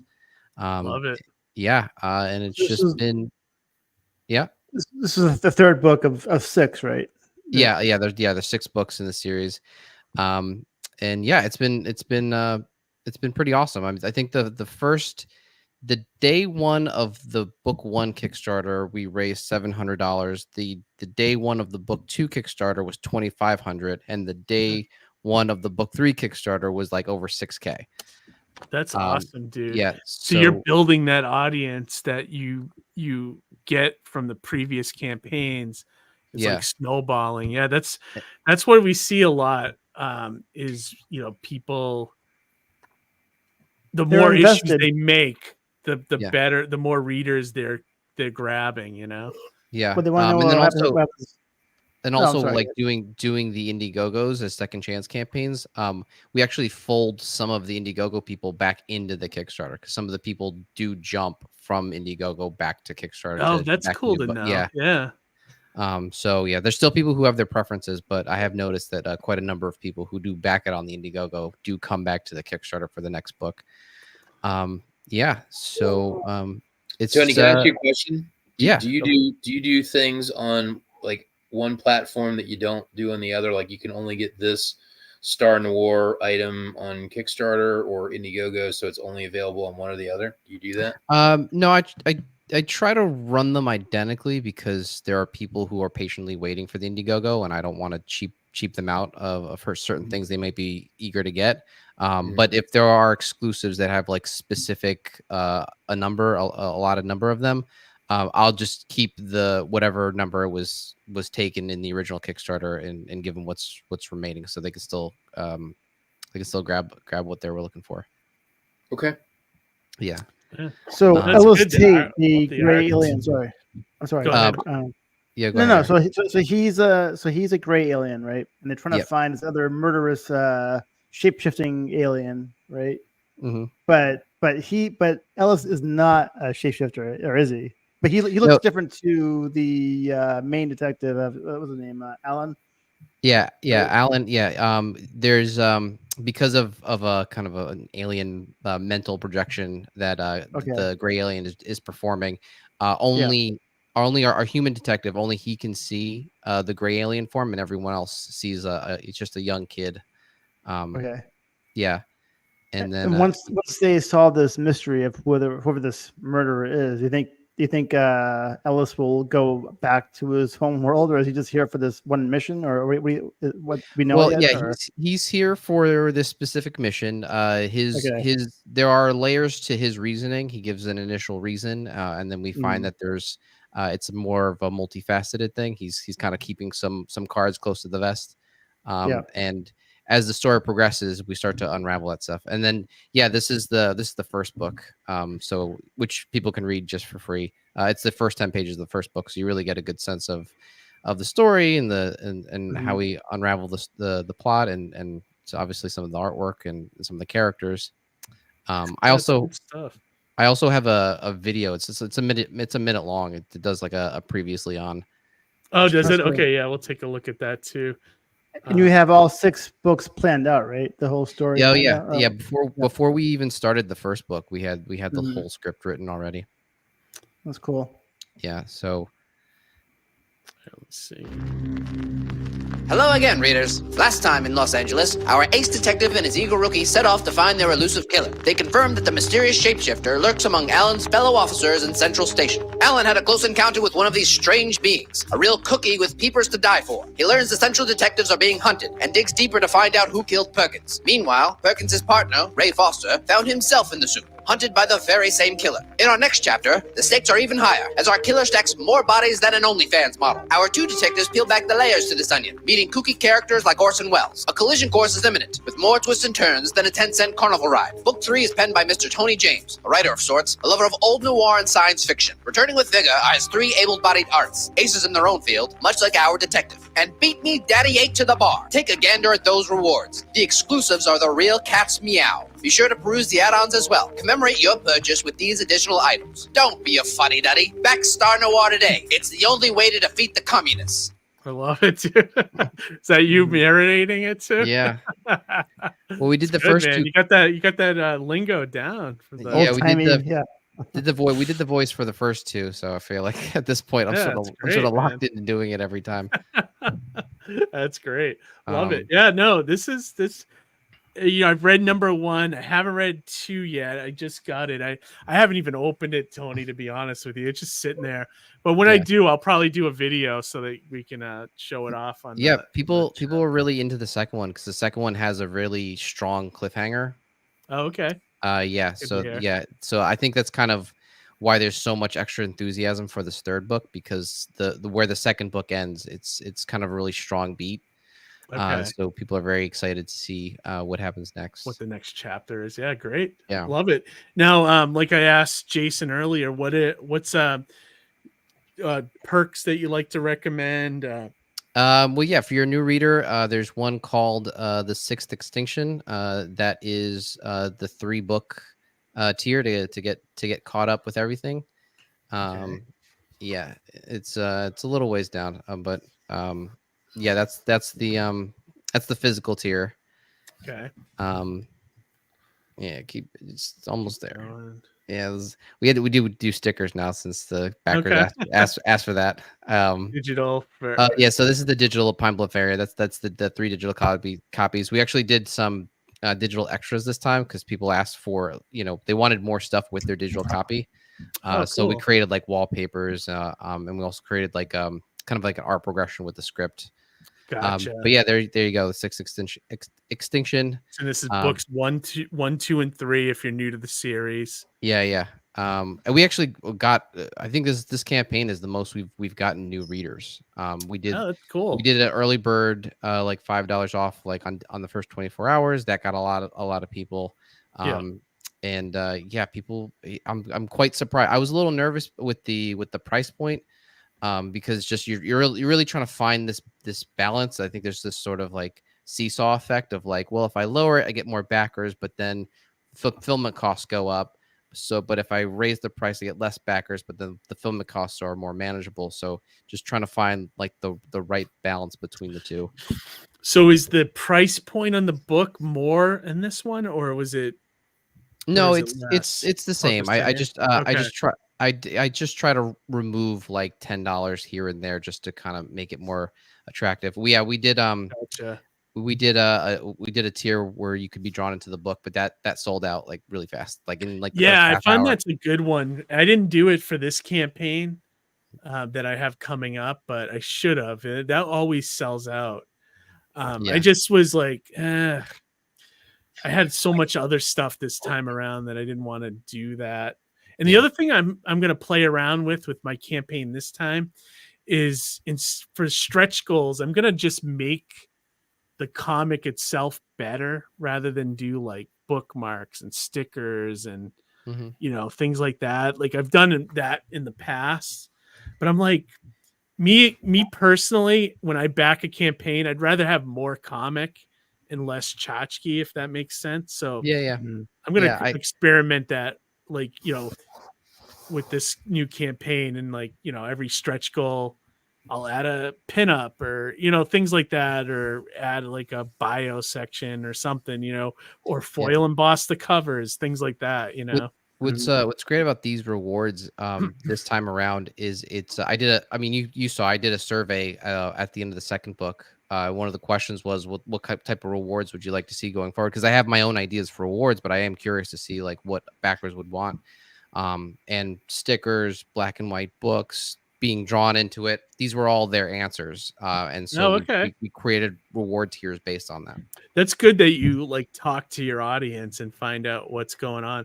I mean, what a relief, huh? 10 days in and you're already funded. Like you must be like a huge load off your shoulder, Yeah. Well, we have already set up stretch goals there. If you click on the let me go down into the bottom here and take a look. We created stretch goals. Here we go. We created these baseball cards. There's 3 that people can get now. It's part of it's an add-on. But people really like the baseball cards, and now we're going to start expanding that deck. So basically, and they're all of Central Station detectives. So you have Alan, our human detective, Ellis, our alien, and then Captain Higgins, obviously the captain. And it's got the badge on the front, and then on the back it's got the character stats, and even which like sidearm that they use. We kind of make that specific to each detective. So now some of our stretch goals are to kind of build out that tech, and then also create like a set of glow in the dark alien stickers, which was like another thing that was requested from backers, as well as the digital black and white PDF, and then also a Batman Star Noir print, which we were with the art team and I. Yeah, the art team and I were like, it was one of these things where I wanted to just commission it for just myself, because we talked about like, let's the art team, they created this by themselves. They created this Gotham by Gaslight Batman that they put on their Instagram, and I thought it was like the coolest thing ever. And I thought like, what if we imagined Batman like in that suit in like Star Noir in like Star Noir in that, and I thought like, rather than just me have it, like why doesn't everybody else get to have it as well? If have they done it yet? Have they drawn it yet? No. We're if you do it next book, Tony, you got to do, since this is set in the 30s, the 40s. You got to do like that early Batman, like the detective first appearance, like where he had like a gun and like. Oh yeah, have them do that. That'll be cool. I think. Like yeah, for sure. Tie it Yeah. into the era too. You know, like the same time period. That'd be right. awesome. You know, have that version of Batman. That'd be cool. Yeah, those are great stretch goals. So, and you're on your way already, which is fantastic. So you probably going to hit this one probably this week. Yeah, we're on a good pace. Yeah, it's been pretty crazy, honestly. No, I'm glad, man. Happy for you, dude. Those especially since those like first two were such a grind for like 45 days straight. Yeah. And now it's like, all right, I guess 2 books in, people are really into it. There's a lot of trust with the backers because we've delivered. You've delivered, yeah, exactly. Yeah, so that's what happens. You got to kind of put in the time to, do the hard work at the front end to see the victory on the other side. Yeah. DS says, I don't know why I'm thinking about Resident Alien for some reason, but the duo dynamic is very cool. Yeah, it does have have you seen that show? It's a little bit like that. Yeah, but that's more of a comedy, I think. Yeah, this one's a little more serious. More serious. There's some moments of levity in the book for sure. It's not kind of reminds me of everyone knows I'm a big Smallville fan, but there's a time, I forget which the later seasons where the Martian Manhunter comes, into the show. He takes the form of a human, and he's like a police officer or whatever. So it's very similar to that kind of. He's like a shapeshifter too, so it's kind of similar. Yeah, I mean that was one of John Jones's personas for the longest time as a detective. Right. So yeah, it's very cool. Yeah, it ties into that big time, which is really fun. Yeah, this looks great. So I put the link to Star Noir Book 3 in the chat so everyone can check that out. And I'll mention again, if you're watching this tomorrow or later in the week, it will be in the description of the video. And as you can see, Tony's fulfilled the previous 2 campaigns, and now he's on the 3rd one. So you can trust it. You can trust that this book is going to be made and put out. Same thing with Jason. Jason's on his 5th issue. So he's on his way to completing that entire series. So I have a weird question for both guests, actually. So because you guys have like issues that are like, you have 10, Jason, and you have Tony, you have 6. He's gonna have 10. He's gonna have 10. Yeah, eventually. Eventually. So is there anything that happens in the earlier issues that makes you have to change what happens later on? Is there anything like that that's happened, or like something, or he's gone in a different direction? Yeah, right. Something may have changed, and you may have to go back and like rewrite some of the later versions or the issues. No, I mean, for Star Noir, the story's been kind of worked out ahead of time. That we know how each book starts and ends. So we know exactly what we're doing with the story. Okay, very cool. How are you, Jason? You must have had some curveballs in the run from issue 1 to 5. Yeah, so like maybe sorry, like maybe as you're writing, like you wrote the first earlier ones, but maybe something you had a great idea in their earlier issues, like, oh wait a minute, now we gotta go back and like fix, it eventually in the later issues. Nothing like that has happened. Or... So we definitely aren't plotted as tightly as Tony's talking about. We've had some general points we wanted to hit. And we've hit some of them, and then we've tweaked some of them as we've kind of gone along. And to be honest, we've been working on this thing for so long that, we've actually, I think, changed a little bit along the way. So sometimes it isn't redoing old work. It's maybe saying, well, maybe we want to change an idea because you have time that maybe you're just thinking about it with your team, or you're talking to people that are involved with it, and someone says, what about this or what about that? And you're like, wow, okay, that could work. And, we have the time to change it because it's slow. So you can make adjustments along the way. One of the reasons we did an anthology book was to give us the freedom to work with different writers and artists to put different things in, which gives us a lot of freedom to kind of change things or spotlight things on the fly. So if somebody has an idea with one of the characters, you know, we could say we could do that as a 4-page spotlight and then do that and then kind of shift the focus to another character, you know, and just kind of let someone go off in a different direction without, you know, really hurting anything. So yeah, I'd say we've definitely done some of that, but it sounds like Tony's got a pretty tightly plotted, you know, crime story. So he probably doesn't have the freedom to do that, to hit the beats he wants to hit. Whereas we're kind of more of a more open-ended kind of, you know, we've got a goal to hit, but we can meander off on some different tangents along the way. You have like certain points, but how you get there is going to be like a wild ride. Yeah. I mean, we had a process in issue 4 where we wanted to torture one of the characters. And then we were like, well, who, you know, what's the character that's going to do that? And then we made a decision on who that was and then made an origin story around that. And then we wanted to break that character out of torture in the 5th issue.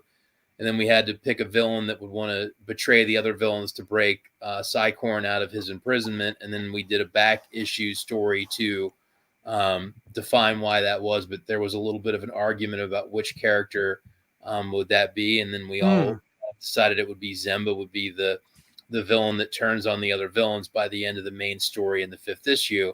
But that was never set in stone.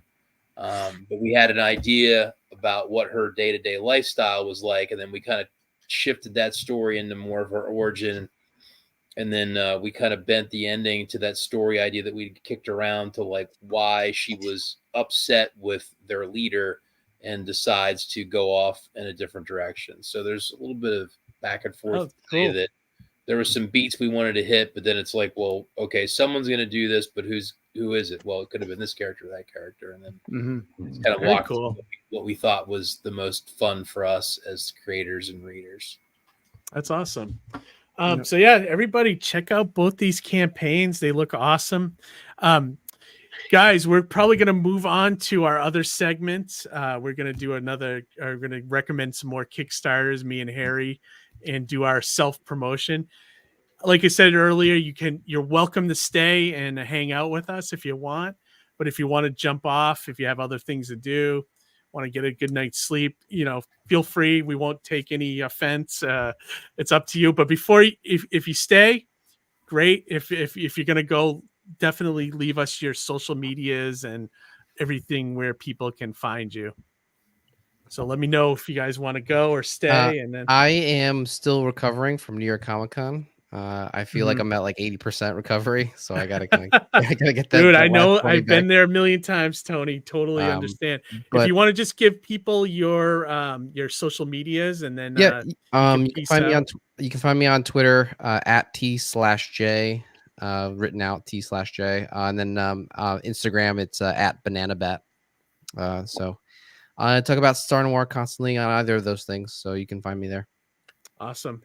Good to see you, Tony, and keep in touch. Yeah. And Good luck. Jason, did you want to stay, or are you going to jet too?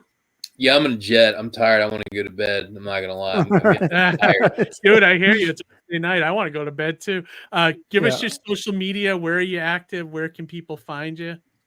So the easiest places to probably find me is at Lenox Artist. So I put that. I always struggle to point at this stuff. It's like it's there, right? At Lenox Artist on Twitter. I can't call it X. I can't stand that. Twitter and Instagram. You can find me at Lenox Artist Illustrator on Facebook. And then my art website is just jasonlenox.com. So they're all easy places to find me at. And I try to keep the content fairly similar to all the platforms. If I post something on Instagram, I try to post it to the other ones. So I just know some people like different ones. So I just try to have like, okay, I'm going to post this. And then Gotcha. So pick your poison, pick your flavor. You can find me on your social media of choice. Very cool. Guys, thank you once again for coming on, sharing your projects with us. Yeah. Congrats to both of you for hitting your goal and continuing to fund more on the back end. And everybody who's check out these creators, they're great and the projects are awesome. So check that out. And great to see you guys both. Right. Nice talking to you guys. Good luck to your Yankees. No, yeah, we Yeah. need it. We'll see. All See right, how I'll it see you goes. guys later. Awesome. Thanks, Good night, See you guys. Bye. Have a great Have a good one. night. And before we go on, Harry, just wanted to say something to the crowd here. We got Ben Soto with us. Hail, fellow nerds. Good to see you, Ben. George is with us. I want to thank you guys for viewing my comic a while ago. It was called Wall Breakers. The expanded full color edition is now called Savage Pulp. Yeah, George, no problem, man. I do remember reading that book, and I did like it. Yeah, we stopped doing reviews for smaller books like that, but that was a good one. And thank you for coming on and saying appreciate the kind words. And yeah, appreciate it, man. Thanks for jumping in. And that is and then Amy just saying goodbye to the guests. But if you are ready, Harry, let's launch into our recommends here. All right. Yeah, I'm ready.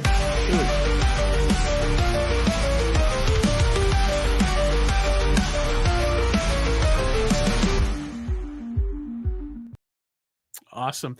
Now I have mine ready to go. I don't know if you have your screen ready yet, or No, do you want why don't you go ahead and you go first. Okay, perfect. Harry, hang on here. Let me bring this up. So this is this one's a little bit of a kind of a self-promotion too. I've been working a little bit with the company Glasshouse Graphics, more specifically David Campetti, who is the head of Glasshouse Graphics, and I saw him pop in the chat earlier to say hello. And I didn't do much on this campaign, but I did help them, fix some of the lettering files that were, a little off. But I got to kind of look at the whole book, and it's very fun YA kind of story. So if you're looking for stuff for your kids, it's basically about a family of scientists, almost kind of like a little bit of a Fantastic Four vibe kind of thing. Okay.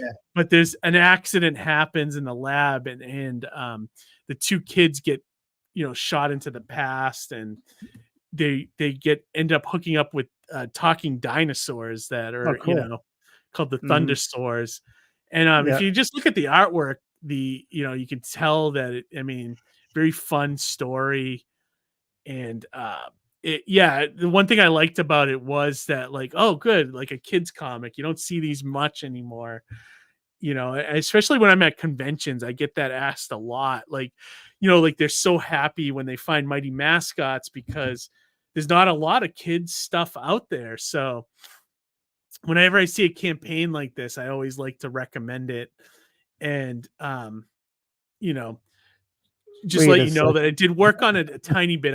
It's probably gonna be very uncredited because like I said, I really didn't do much but tweaking on this one. So, but like I said, I read the whole thing through and I liked it a lot. As you can see, it's very cool artwork, very cool lettering, very cool characters. So if you're looking for YA stuff, I love this page with all the different dinosaurs. Yeah, that's pretty cool.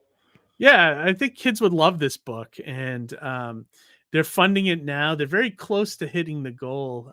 Where is it? Up here. Let me just go. Sorry, Land of the Lost, kind of. Yeah, a little bit, except not as goofy and corny. Yeah. They're about $700 away from the goal, and they got almost 30 days, so this should hit no problem. But yeah, if you're looking for something fun and different, I don't know how the video is. I didn't look, but we could check it out. Let me see. I don't know if I hit the. Yeah, mine had a video too, but I don't know how long it is. But go ahead. Yeah, I'm gonna stay away from it. I don't know how long it is because I went to some campaign the other day and I was like, oh, let me just check out this video. The video was like 26 minutes. I'm like, are you out of your mind? You should be shooting for 26 seconds, Yeah, it's really crazy. Yeah, Amy put the link to Thundersaurs here. And DS said the artwork reminds me of Witch. It was a magical girl series that Disney released in the early to mid 2000s. Oh, cool. Yeah, that's what this. It's definitely a fun series, and it was that all ages where it doesn't talk down to kids. Like it actually has stakes in it and everything. So that's why I can recommend it because these are my favorite YA books where even an adult could read it and have a little fun with it. So check out Thunder Soars. The link is in the chat. And if you're watching this tomorrow, just go to the Kickstarter site, type in Thunder Soars, and back this one. It's a fun book, and they're very close to their goal, so they could use some help there. So, all right, so that is my pick for Kickstarter recommendations this week. And Harry, did you have yours ready to go? Let me know when you see it. Yeah, I will. Okay, yeah, I think I see it here. All right, here's one here. What is it called? Okay, let me see. So it shows. Okay. Yeah, Arms Masters #1 second. So I chose this one because it's a second chance campaign. So I figured I'd give it a little, just talk about it a little bit. I mean, again, I don't know much about this because I grabbed it before we went on. Okay. So I'm not exactly let's see if you scroll down here a little bit. What's it about? I think I liked it because there's like a kind of like a company, a team basically. Like I kind of like teams together. Like these what are they do here? They're Western. Let's see. The artwork looks pretty cool. Like it's one of the things that caught my eye too. Like if you look, there's more of it down here. It's kind of cool. Like, yeah, I like that poster a lot. It looks like very anime. This guy definitely video game inspired, kind of. Yeah. Yes, they go through each one of the characters here. What they do. I like the artwork. It's pretty cool. Yeah, I do too. I like the big guy. Yeah, it definitely looks very video game inspired, or like a fantasy RPG or something like that. Yeah, they definitely took time putting thought into each character. This guy's pretty. This guy might need to Altered Beast second form. Right. Remember that game? Which game was it again? Altered Beast. Where I have heard of it. Rise from the grave when you start push start. You should probably lean off the. I think he's all set with the working out. I mean, I think so too. Great stuff. Yeah, it looks good. Yeah, what is did they hit their goal? Let's see. Hold on. Let me get back up here. Make it quicker. Let's see here. There's no quick way to do this. Yeah, they get there eventually here. I like it because you pick unique ones, which I like. Yeah, I try to mix it up. I mean, so it's a second chance campaign, so they probably funded already, and they're trying to reopen it so other people can back it. Yeah, they got 34 days left for. That's cool. Campaign. So it sounds like they've had a successful campaign already, and now they're just trying. Well, it's good to know. Yeah, how campaigns worked, but. No, that's good. I mean, hey, if they're trying to get more readers, I'm all for it. That's all we're all trying to do. Right. That's good. No, it's cool. Yes, says you can't go wrong with Altered Beast. Yeah, absolutely, man. Love that game. Yeah. But yeah, no, that looks cool. It does look like a video game / like RPG kind of thing, Yeah. Oh, yeah. Yeah. That's all right. Cool. We were pretty much done with it anyways. Yeah, it looks good though. I would recommend that one. Hopefully. Awesome. And then let's move on to our final segment here, which is our shameless self-promotion, which I do have a video for this one at this time. Oh, cool. All right. So let's check it out.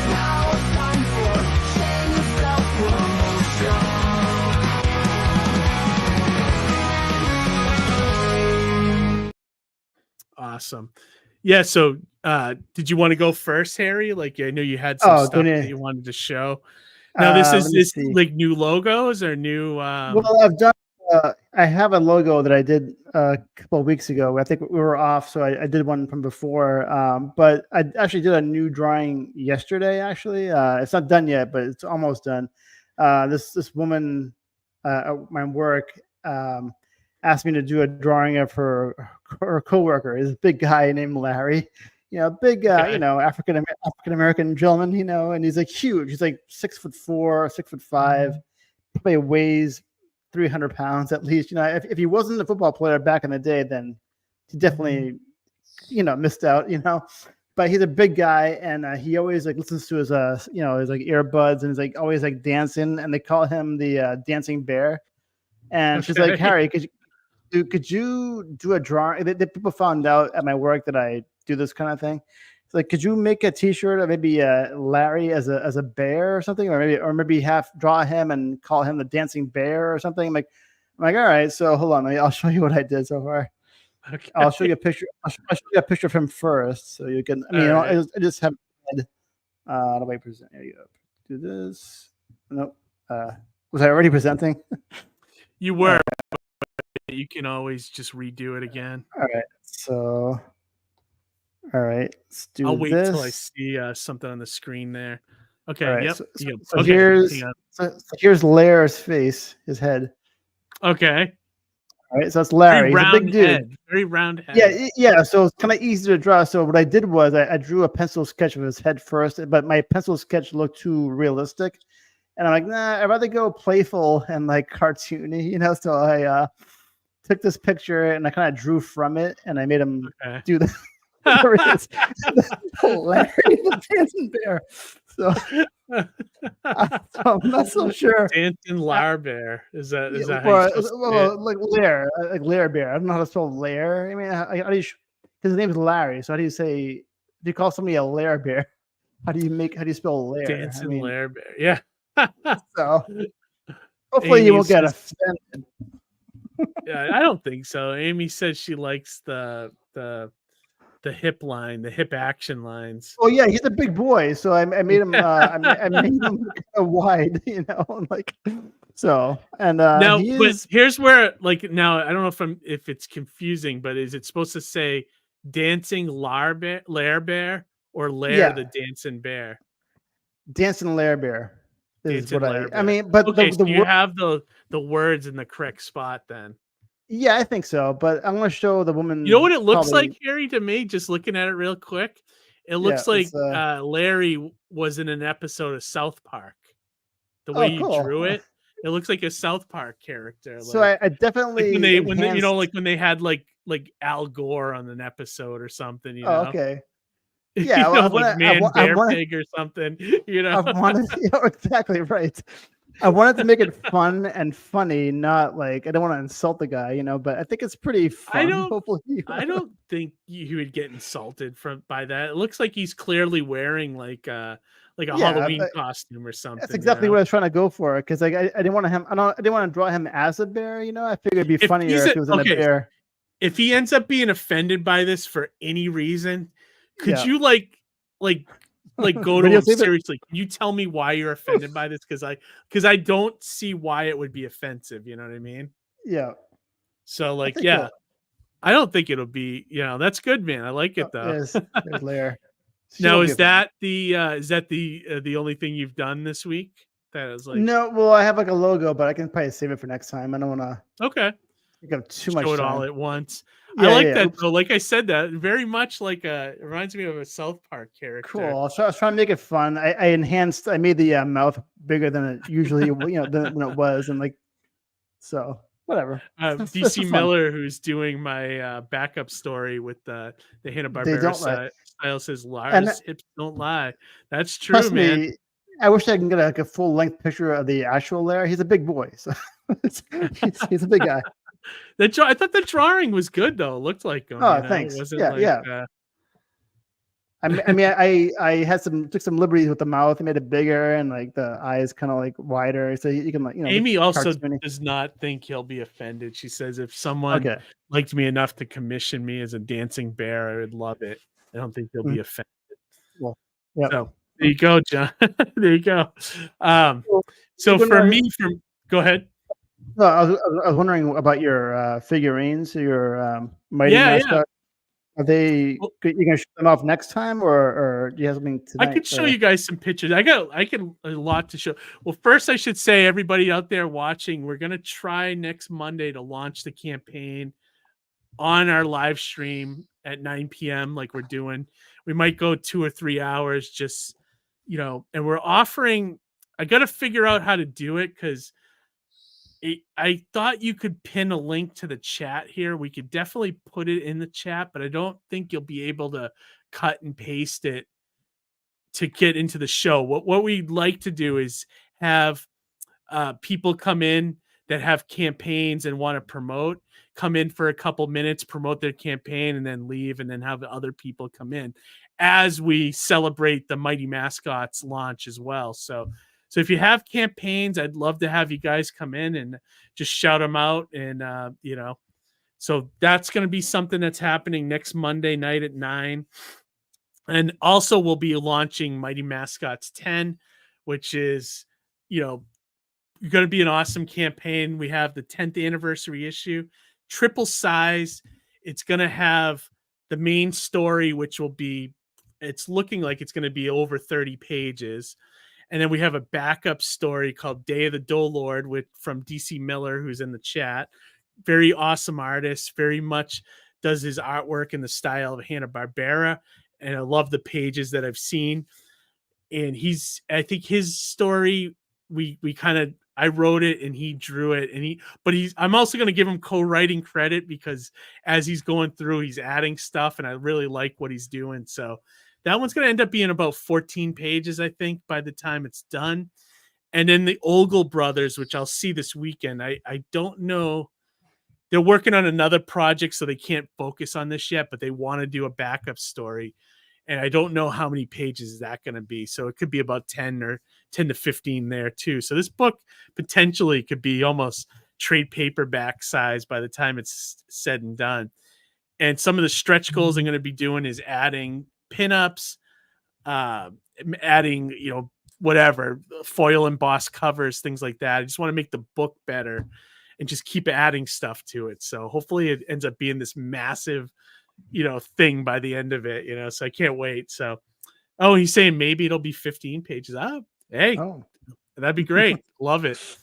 And so, you mentioned the toys, Harry. So Amy made a video for me, our producer of Indie Comics Relay, and I'll play that right now so everyone can check it out.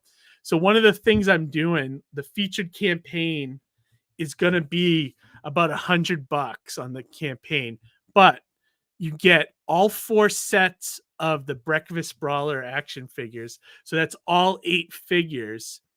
And since you get all 4 sets, you get the special glow-in-the-dark Mondo figure, which is only available in that tier, or if you buy all 4 sets. And on top of that, you get the book too. So you get the book and all the figures for $100 plus the Mondo figure.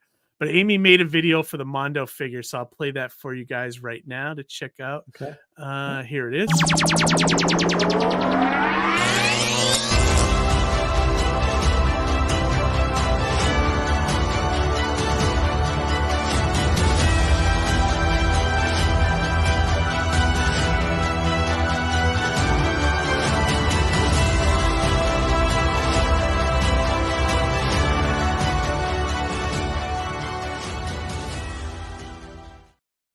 It's awesome. And we actually took some nice pictures of it. Like it's one of those glow in the dark figures that you have to put in the sun for a little while. Okay. And then at night it starts to glow really nice. So it looks really cool. Let me see if I have some pictures that I can dig up to show everybody.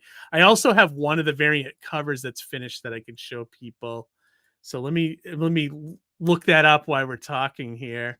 So is there any chance of you dressing up as a Boxer Bear or Captain Honeyflakes next Monday, or probably not? But okay. It's funny that you mentioned that because we saw that they sell a boxing bear Halloween outfit. Costume. You know what? I think I saw that on Facebook or something. Yeah, they have it's like one of those inflatable ones, like the dinosaur ones that people walk around conventions with. Yeah. And we're thinking like, man, maybe I can get a cosplayer to just, if I buy them the shorts, they probably, if I get somebody the one that I saw had boxing that. gloves. Is the one that you saw had boxing? Yeah, boxing gloves. Yeah. That's so weird. How random is that? It's very random because they must be thinking like of I know I've seen an image of a bear with boxing gloves before I created Boxer Bear, but it's very like it's not a common thing like you see, you know. Was it back in wrestling, back in the early wrestling maybe, days? yeah. Little bears? Yeah, maybe. And Amy said it also works as a black light for all your rave needs.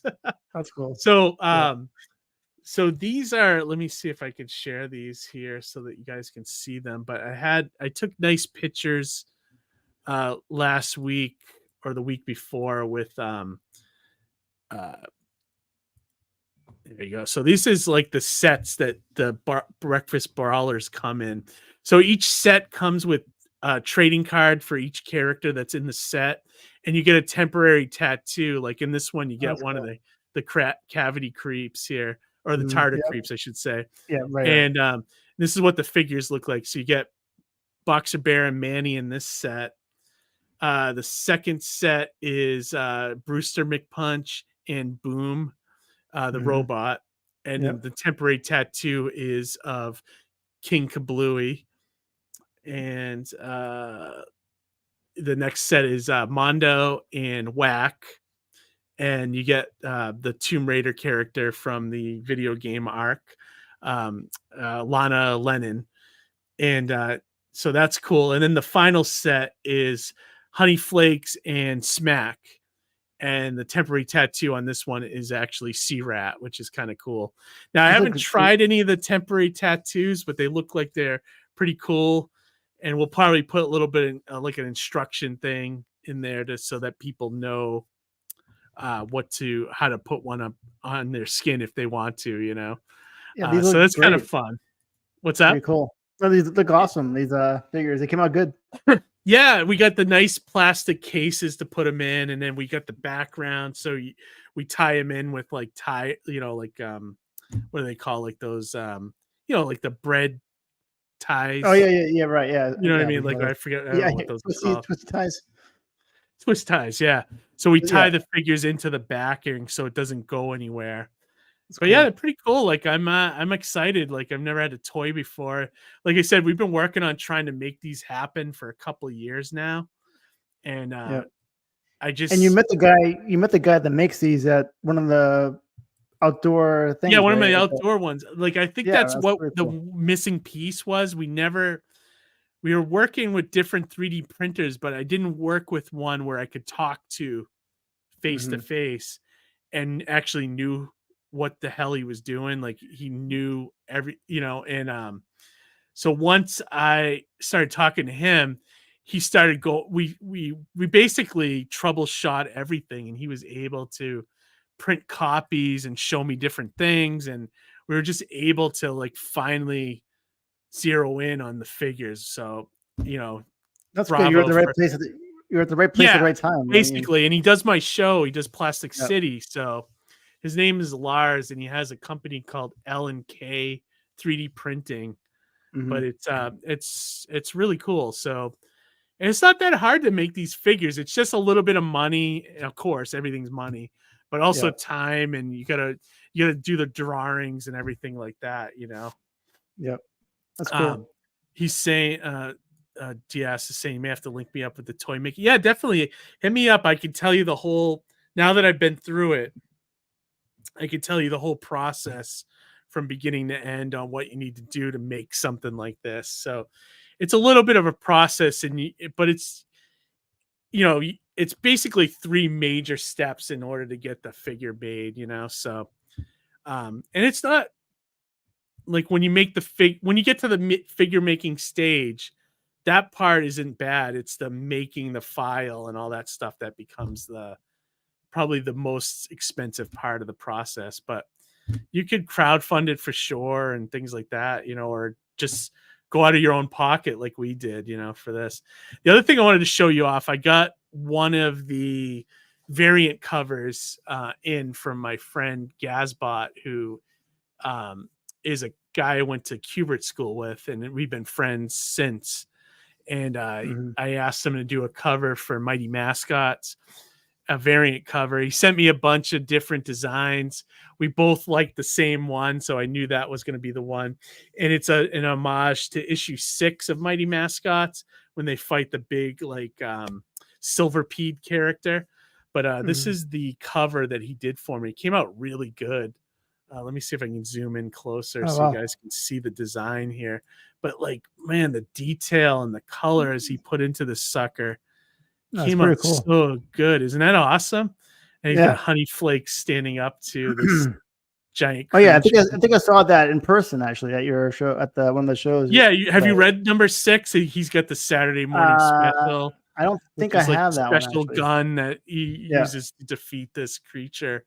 But that's pretty cool, awesome detail. Look at that. Very, very good detail. I love it. So it's one of the this will be one of the variant covers. I think it's cover B.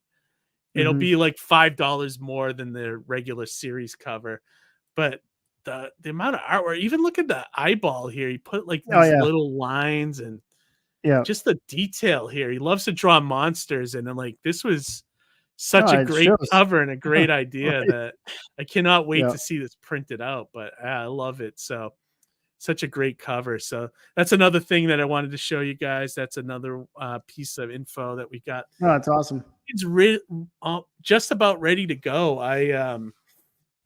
I'll have it ready for Monday. I'm just holding out for a couple more pieces of artwork. And once I get that, I think it's ready to go. So I'll be ready for Monday. I think what I'm going to do is literally come down here at like 8:30, launch the campaign, and then go live with you guys at 9 and see how we do the first night. Hopefully I can get at least half of it funded by then, be great. You should at least wear a tuxedo t-shirt or something if you have one handy. That's not my style in the least, dude. Maybe I'll wear a Mighty Mascot shirt. How's that? Oh, that'd be cool. That's Mascot cool. Shirt. I'll wear that or something, Or I got Rocky on tonight. Maybe I'll wear Rocky. I don't know. We should all smoke fake cigars or something, like candy cigars or something. Yeah, exactly. To celebrate. What did Amy say here? I even love the squiggly legs. That would make a great pinup poster. Yeah, I agree. It's really nice. No, it's very cool poster. Cover. When I saw the line designs, I was like, that is great just as a black and white image, but then the colors added so much to that. It really, really made it pop. So I'm excited for that. And I can't wait to see what Angry Dad Comics does for the second cover. So I'm only doing 2 variants for this campaign. And I have not seen what they told me their idea is they want to tie it into the story that's going on in Mighty Mascots. So I think they're going to have some variation of Honey Flakes fighting Boom the robot. So we'll see how they draw it out. And they said something that they wanted to make Boom like massive and then Honey Flakes tiny. So doing like a Davy and Goliath kind of theme. So it could turn out really good. I'm waiting to see what it looks like, once hopefully I'll see it this coming weekend. And then I forgot how religious that show was, when I was a kid. Davy and Goliath. I haven't seen it in years. I just love the claymation or stop motion, whatever it was, but like I've seen like some recent ones because I was showing my friend Lucy and her kids that show from when I was growing up. I'm like, oh my God, it's like super religious, I mean, nothing wrong with that. I'm just saying. Yeah, you just noticed it more now than when you were a kid. I just forgot how religious it was. You should show her the Adult Swim one, the Moral Oral. Did you ever see that? No. There was a show called Moral Oral making fun of Davy and Goliath. And it was done in claymation, but it was like making fun of, Davy and Goliath, basically. Well, the reason why I showed them that show is because like her oldest son Eli is like into like stop motion animation. Like he does his own. That stuff is like, great. You should probably show him Gumby. Gumby was fun. Oh, he loves Gumby. He loves Gumby. Yeah, Gumby was great. So. It's probably more than I can't. Like Robot Chicken's a fun stop motion show. Yeah, things like that. Good stuff. But yeah, hopefully all you guys out there, if you're watching this, like I said. We're going to find a way to send the link out to people on next Monday night. So join us. If you have something to promote, any campaigns, come on for a couple minutes. I also got to get a timer, I think, so I can boot people after like 2 or 3 minutes, especially if we have a lot of people lining up. That's kind of exciting, actually. You'll never know who's going to pop in, right? Like that's the thing. At least I could see in the back room if it's somebody that it's shenanigans, I'll probably say hell no, Mm-hmm. But no, it'll be fun. Like I think it'll be really cool. We've never done anything like this, so that's cool. It'll be fun to try. Good. If it works out good, maybe we'll make it like a a quarterly thing, or do it a couple times. Maybe one for New Year's. Maybe like people popping in saying Happy New Year. If we're live, I actually rather have New Year's off rather than I'm just saying. So maybe after that, maybe why not? As an example, that'd be kind of cool. Yeah, definitely. I almost wouldn't be opposed to it. It's almost like a caller calling in, but like it's like a video call in, like a drop in. Yeah, exactly. Maybe we'll cool. put a timer up somewhere so we can kind of watch and when it goes off, like people will just have to boot them, So. Awesome. But all right, we're gonna wrap this one up. Harry, anything you want to shout out to the audience before we close this out?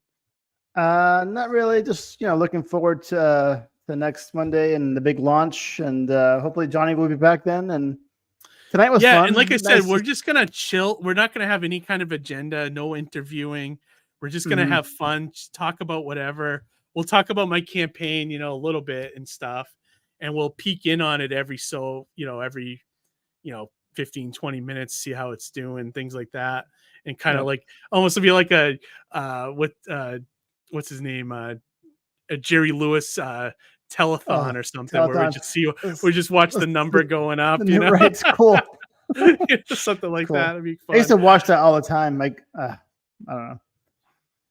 So Amy's asking about this. So Amy, I thought we could definitely post a link to the green room in the chat, but I don't know if people on the other end can actually cut and paste links.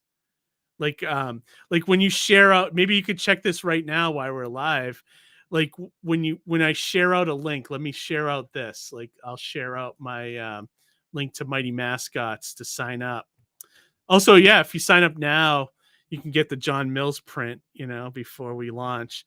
So let me know if you're able to click that link and go to the Indiegogo, because I feel like that link it will not be able to. People can't click on it, and then she'll let me know, I guess. And then so I think the backup may be that we give out an email address. Maybe I give out my my Google email address or something, and I'll give Amy access to. Oh, okay. So she said she is able to click the link and go right to the campaign, but that might be because she has access. She has a wrench. Mm-hmm. Anybody else out there in the audience? Can you let me know if you can click this link that I just put in? If people can let me know if they can click that link, because that'll be how I decide if we can just put the link in the chat and let people just click it and come in.